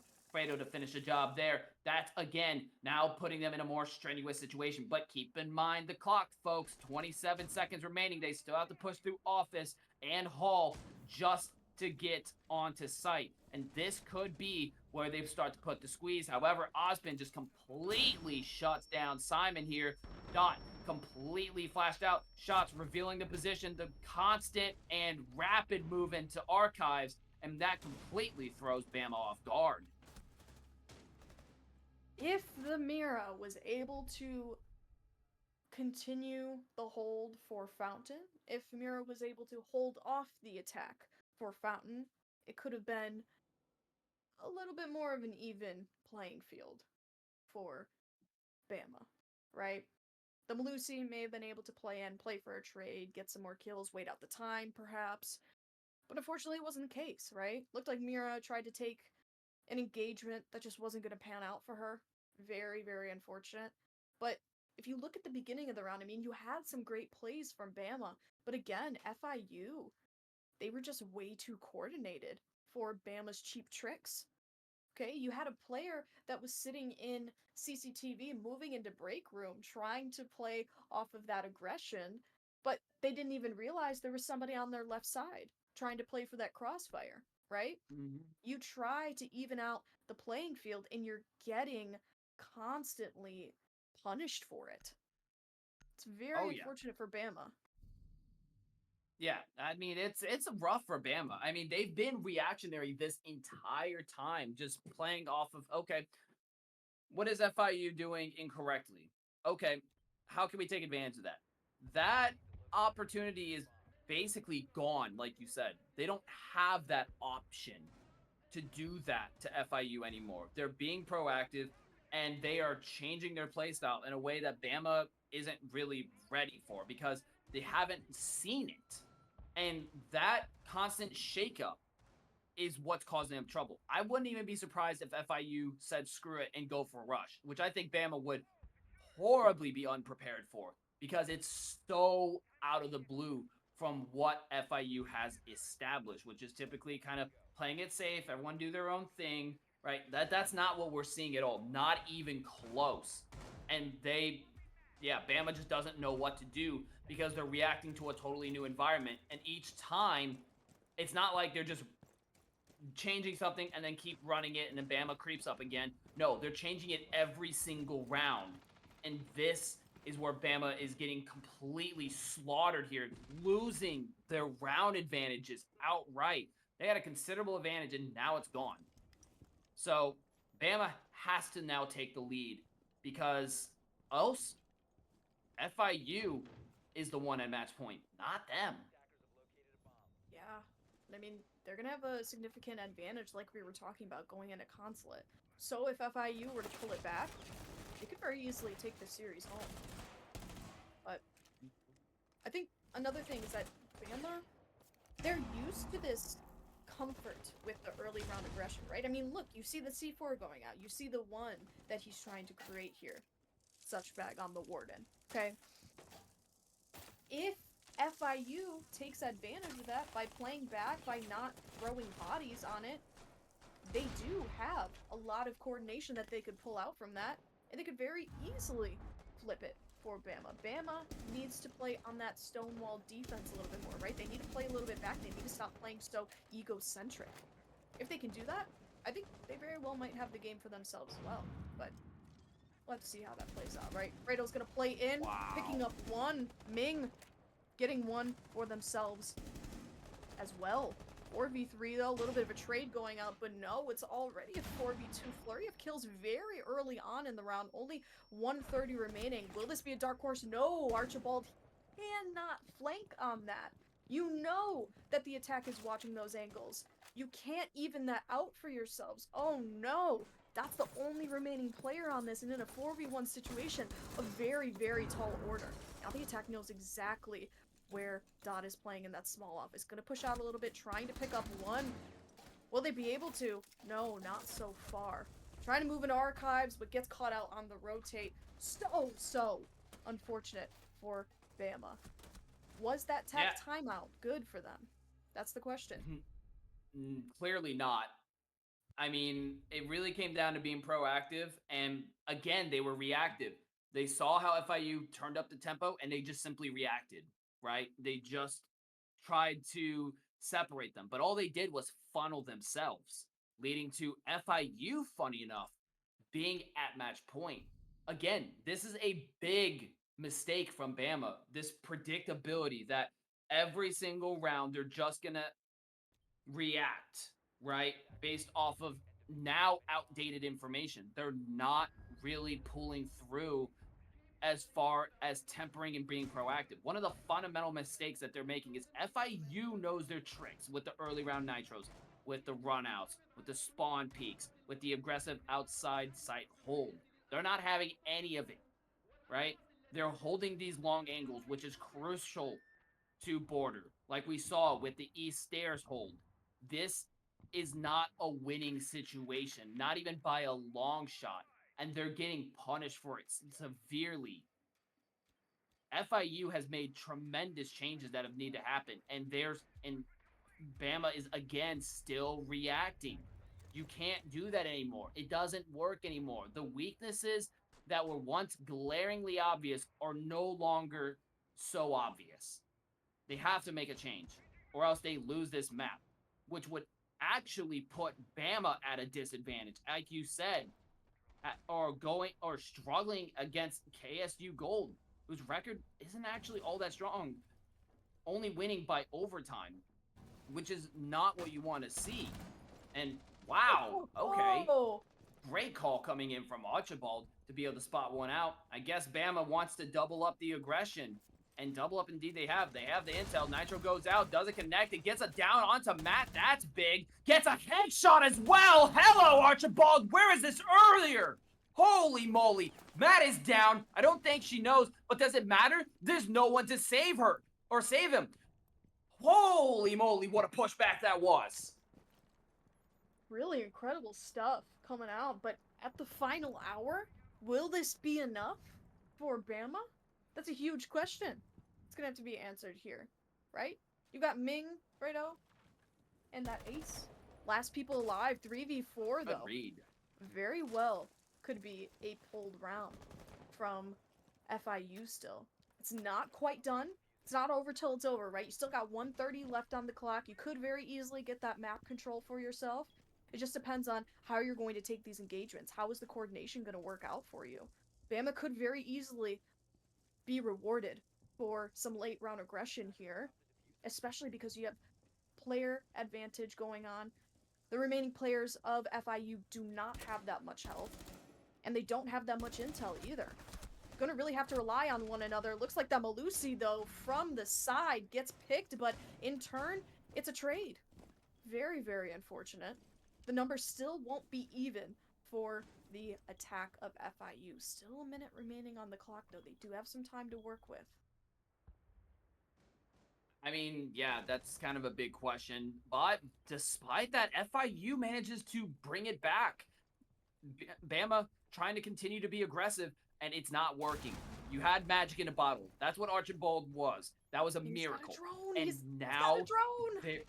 Yeah, and now it's just not working out for them. It's not what was needed, right? That was the time to slow it down and lock it up, and they're not doing it at all. They're making themselves readily available, and that's a big problem. However, with 18 seconds on the clock, you still have a player above, but the vertical destruction was spotted. They know there's one still above, but with both at low HP, this is a tricky situation. With Suchbag taking Matt down, you still got a player above. 5 seconds left, have to defuse, but gets caught out by Suchbag. continuing to hold that hatch position. Very powerful. Bama, they finally broke their lose streak on that. Very good on them. I think really what their strength here is that early round aggression. I mean, if you can catch FIU out very early round, you can slow down their momentum. You can take away their confidence. They're going to have to really opt for a very slow and methodical push. They start losing their facilities on very simple things like droning, right? Like using the utility that you have. They're just looking at what's ahead. They can't see past their noses, right? You're kind of tricking them. You're making them rethink everything that they have to do. They're losing map control. They're kind of losing their minds in essence. So if you can continue that early round aggression, maybe get a pick out of it, maybe not, maybe even fall back, you're still making FIU think twice about this, right? Really have to keep that in mind. It's certainly important to keep a hold of. But yeah, who could have seen this coming? An overtime situation. Really not what I was expecting there. Yeah, that miracle play saved them, but like you said, is that really going to be able to sustain them? Because you only get that every once in a while, and every once in a while is not what's going to win you here. And worse yet, I would say this is one of the few times where starting on defense has been a detriment because Bama has really struggled on this, and a hero play is what allowed them to win. I don't think you're going to get that again. One of the Goyles preemptively blown out. Don't know what happened there. It doesn't look like we're going to be seeing any kind of a rush, but it does look like they do have smokes off of gridlock, so we could possibly see that kind of play, possibly something a bit slower, more meticulous. Again, another thing that can potentially throw off Bama. Every single thing that is able to throw off Bama is another situation where they have a high chance of losing a round unless they can play this smarter here. And we are seeing a bit of that. Nowhere near as much aggression as traditionally before. Still a lot of roaming, but more for information gathering, which is crucial because of how slow FIU is playing this right now. There's really not a lot of information due to all the outside presence, so you want to get a better picture of what's going on. I think I really like the way that FIU has settled into this game, right? We saw them struggling really, really heavily on that Chalet game.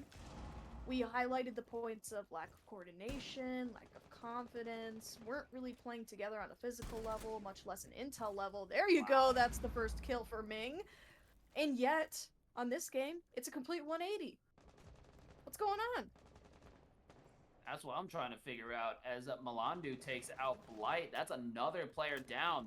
Bama really got shocked and rocked by that slow, methodical droning and then the sudden push. 5 drones down, but 2 players?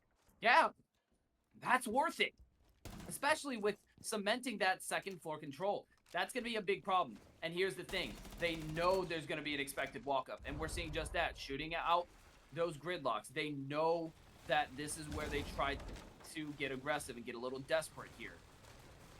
I mean, at this point, FIU is the one who's calling the shots here, calling out the behavior, and they're expecting it. And what a beautiful hold from Milando outside of vending window to catch Dot. Simon going down as well. That's a triple kill for Milando. And now the last one, Archibald, to try to save this. But when you got a whole team up against you, and now that shot revealing that she's above, there's really not a lot you can do here. This is a dire situation. A little bit of intel going out, but I don't think that's going to be enough for 5 players. 1 holding outside, defuse planted in the perfect spot, looks the wrong way, and gets caught by Milandu for the 4th kill and a flawless round. That's why I said the defense was a detriment for Bama. Valkyrie having to do a 180, kind of bumbling around, unfortunately. Man, if only Valkyrie had intel. Think about that. If only Valkyrie had a gadget that could show her where people were in the site, you know? Wow. Damn. Okay, to be fair though, who the No, hell I'm is... joking. I'm joking. Yeah, I was gonna say, because who on earth is gonna be throwing a Valcam? I know. On You don't site? throw a Valcam in sight. But it is an Yeah. ironic thing that Valkyrie, out of all people, kind of gets caught Yeah, up no, I by the lack of definitely info. see it I'm for joking, I'm sure. joking. I would never say that. But Yeah, I know. it does still remain that FIU, very, very important round win. First of all, very, very decisive round win. Again, they're having these successes on this roam clear, which, like I said last round, was not very apparent on Chalet. The question is it border? And the fact that it was Chalet before, is FIU just a little bit more comfortable on border? Perhaps is it Alabama that is a lot more comfortable on Chalet? Or is it just that FIU has settled into the game a little bit more, knowing that this is a BO3, they've kind of worked on their mistakes, and now they're really showing their true colors here? Yeah, no, yeah, pretty much. But going into this round, we're now on second floor. We've seen a rush try to come out from second floor. That didn't go well. Bama clearly remembering that and not going for a composition that leans heavily into that. Though they can, if the opening is available. That's with the Capital and with the gridlock too. But I don't think they're going to really go for it because of how these rounds have been playing out. Though there is certainly a chance for Bama to take this. But I mean, look at the cross play here and the lines of sights too. Again, does Bama even know what they're possibly walking into? And are they going to be ready to deal with it? And that I truly don't know. You've got one prone right next to Office, and that's going to be Bandit try to contest. Righto going to be able to take Such Bag down. That's a huge pick, getting that player down. Yeah, Such Bag, Fredo, now Ozpin. It does look like Bama is kind of holding back here to better ascertain the situation here. And they're using those drones well. Though they are down to 4 drones, the intel gap could prove a problem as you do have Ming completely unaddressed. We've talked about how this was a problem for Bama before, and it could be a problem yet again. Nitro goes out, doesn't connect. 1 minute and 20 seconds. There's still a lot of time. No need to rush, especially knowing there's one player that you don't exactly have information on. It is contested whether a player with low health is actually going to be advantageous for a team, whether that gun is actually going to be useful or not, being at such low health. Archibald not quite sitting on cams at this point, which is what I'm a little bit concerned about, especially being at low health, just kind of zooming by the different angles that they can play, but a flurry of kills. While I was saying that, Archibald actually does pick up one. Blight to grab another. Melandu is the last remaining player on FIU. Completely turned the chances of Bama winning this round on its head. And there you have it. That's Simon to pick up that final kill. That was a 1v3. Wonderful trade for the attack there. Very unfortunate that Legion wasn't able to clutch that out, but we're going on our final round. It is 7-7. OT match point. Oh my god. Yeah, and I mean, I really like what FIU was trying to do there. Honestly, really commendable. Really commendable effort. But, they were a bit spread out. But honestly, if that's the main critique, that was still not a bad round by any means. Both teams really showed up there because they both need to, right? And it just wasn't, what it needed to be. There was a bit of a miscalculation, and Bama was able to spot that. That's something they do very well. I mean, they will drone way out ahead and then full send it, and they did it quite well, as you would expect. And FIU just too spread out to be able to stop it because of the direction that they chose to go with it. But still, very commendable effort. But like you said, now at overtime match point, all the marbles hinge on this one round. We have seen how much Bama struggles on defense, and it is extensive how much this has been a problem for them. This is their last chance to fix that. Otherwise, we go to game 3, and FIU flips the edge in their hand. They have to really lock up here. Otherwise, they're the ones in trouble, not FIU any longer. Oh my god, and it is very early round aggression. Ming's gonna spot it right out. That's the Valkyrie going down for you. Now, arguably, you've got another player to watch more cams for you. And Valkyrie's gadget. It's gonna come full circle. It's gonna be used here very well by Valkyrie herself. Okay, 4v4. Simon's gonna have a little bit of a respawn going on, but Buck's going down. It's a 3v3. All hell breaks loose now. Very, very hasty play for FIU. Not too bad for them. Dot's going to pick up one from that small office.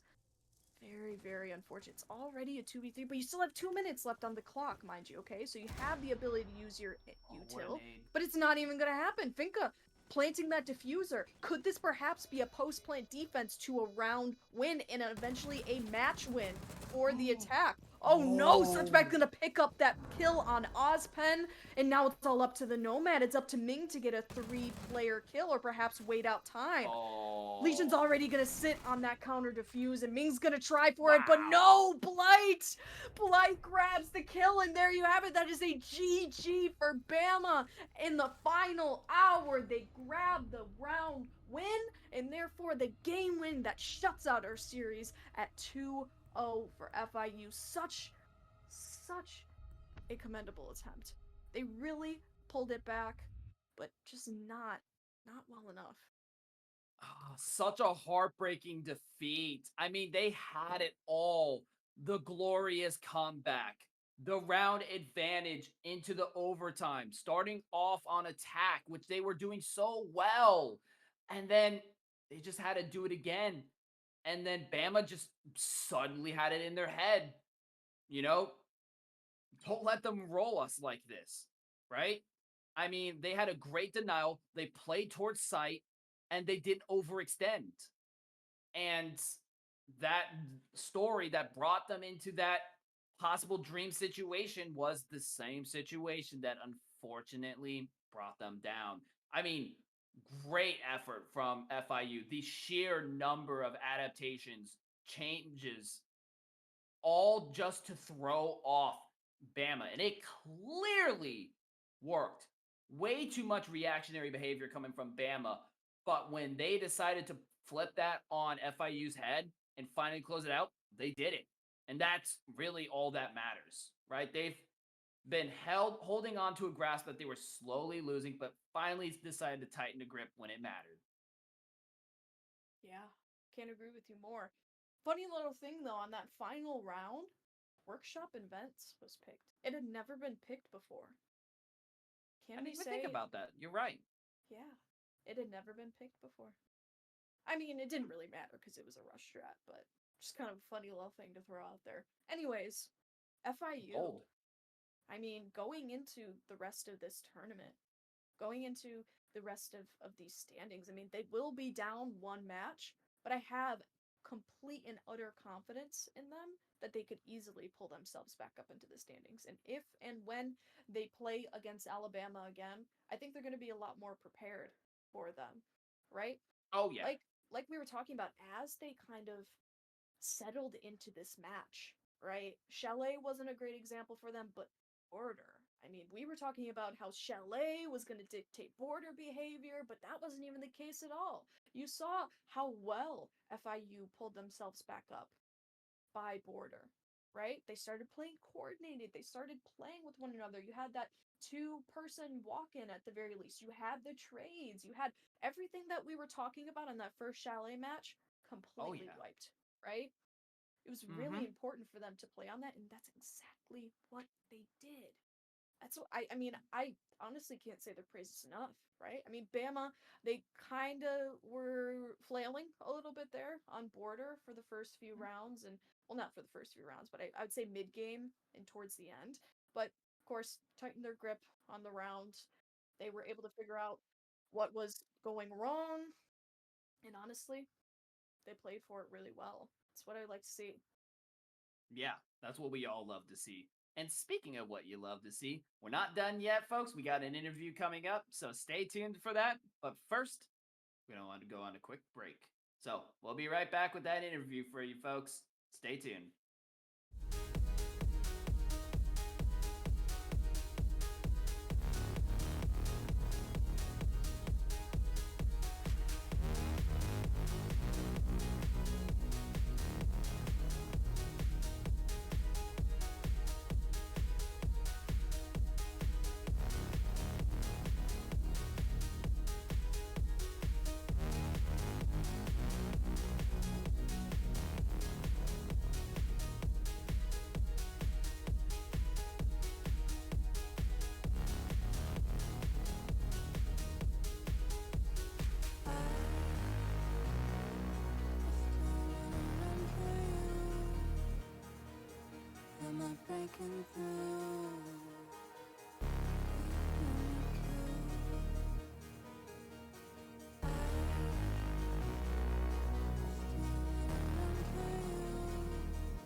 I've been beaten and broken, so tell me what's your excuse?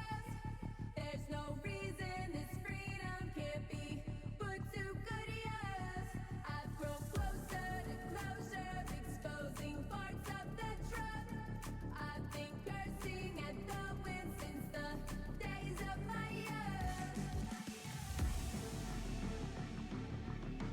Since the days of my youth. Days of my youth.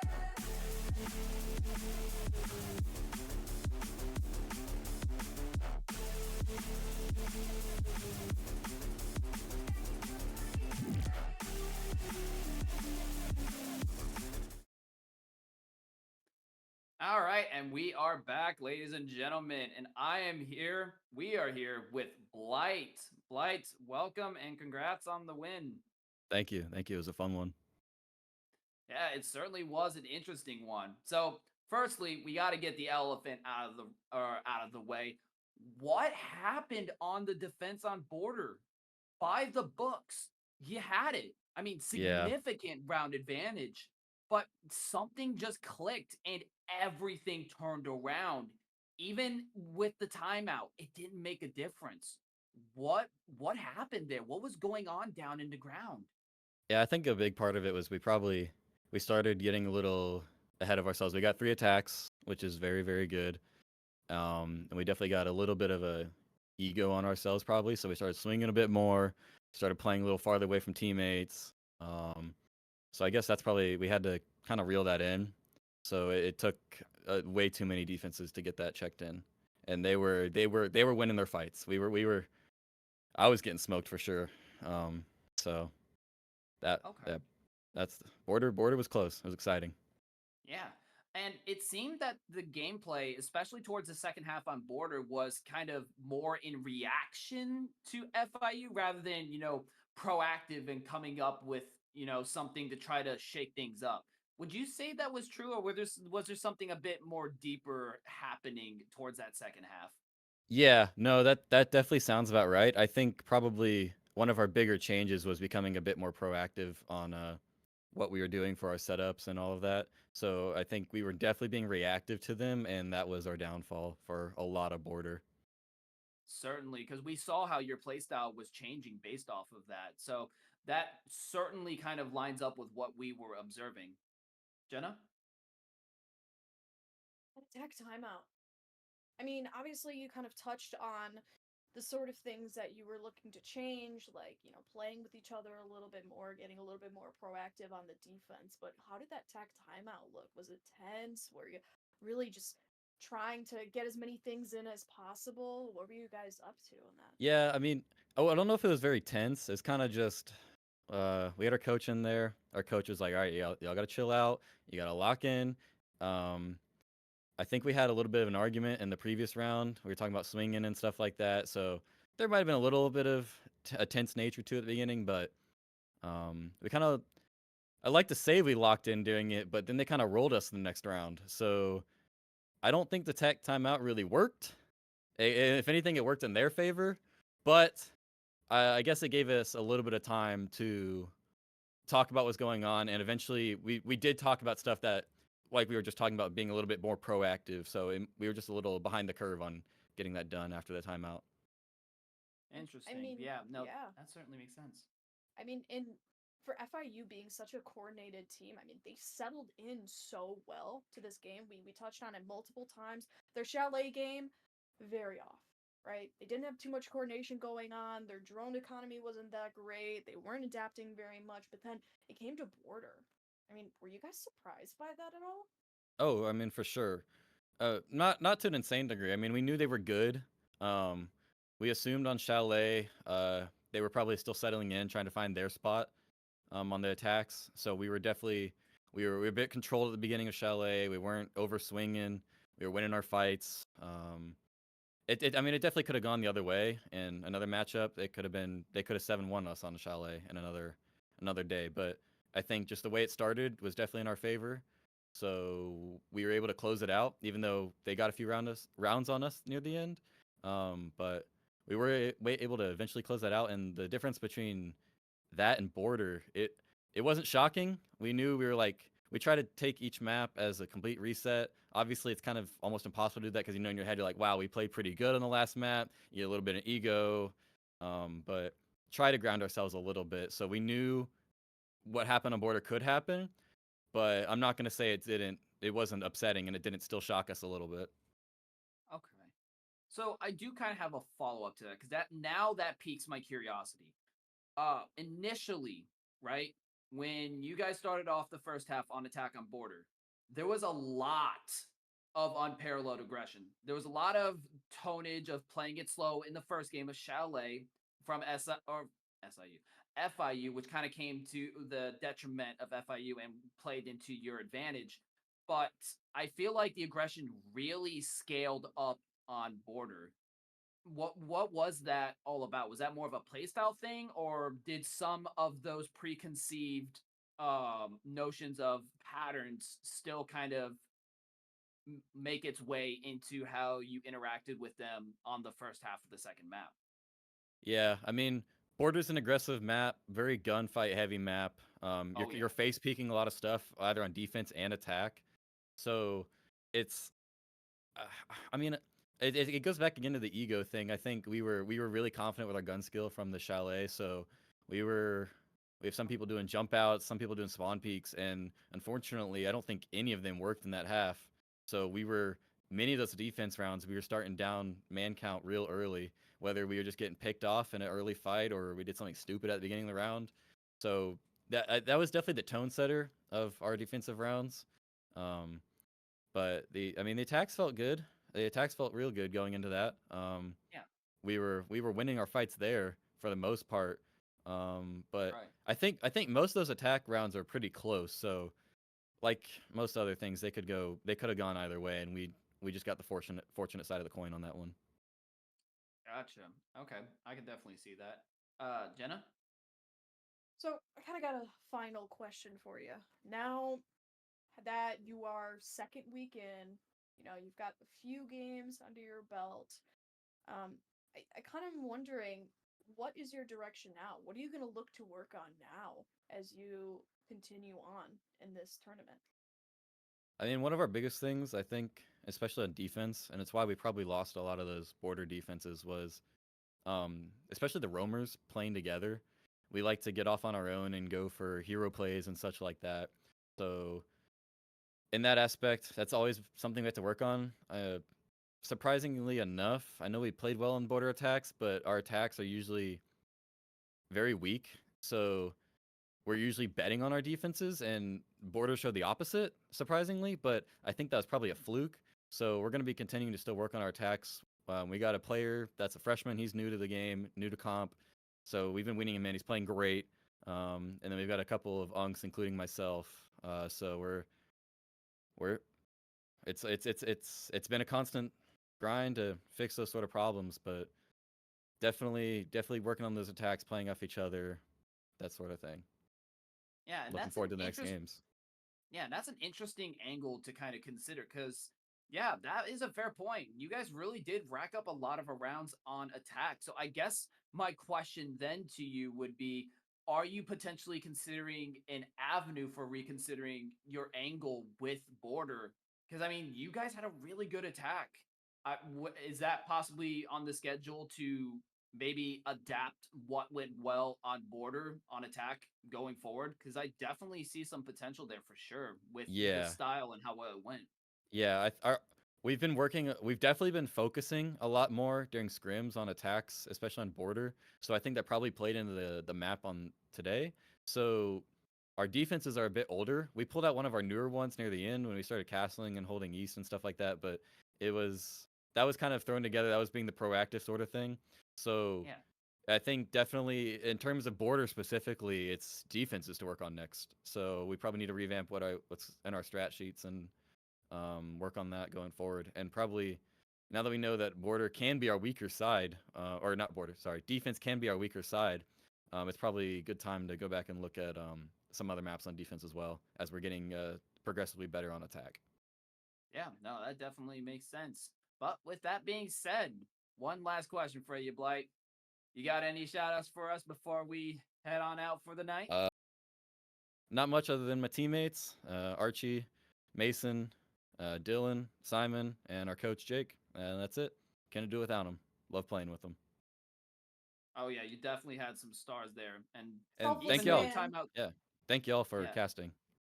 of course, anytime. But yeah, I think as far as the coach goes, absolutely. I mean, even though the timeout didn't result in a round win, the mindset, I would say, and this is just parting words from an ex competitive player myself, those words of wisdom that he imparted was absolutely correct. Yeah. No. 100% agree with Yeah. that. For sure. He's a But smart dude. with the, yeah, so props to him. But with that being said, that is going to conclude Atlantic R6 for tonight. Thank you, everybody who tuned in, and thank you to the production team that made this possible. Shout out to Titan. And with that being said, we're going to be getting off for tonight. I still have work. I love it. But with that, we're going to be heading off for the night. Thank you, everyone. Happy Valentine's Day and happy President's Day if we don't catch you again in the near future. Take it easy. We'll see you next time.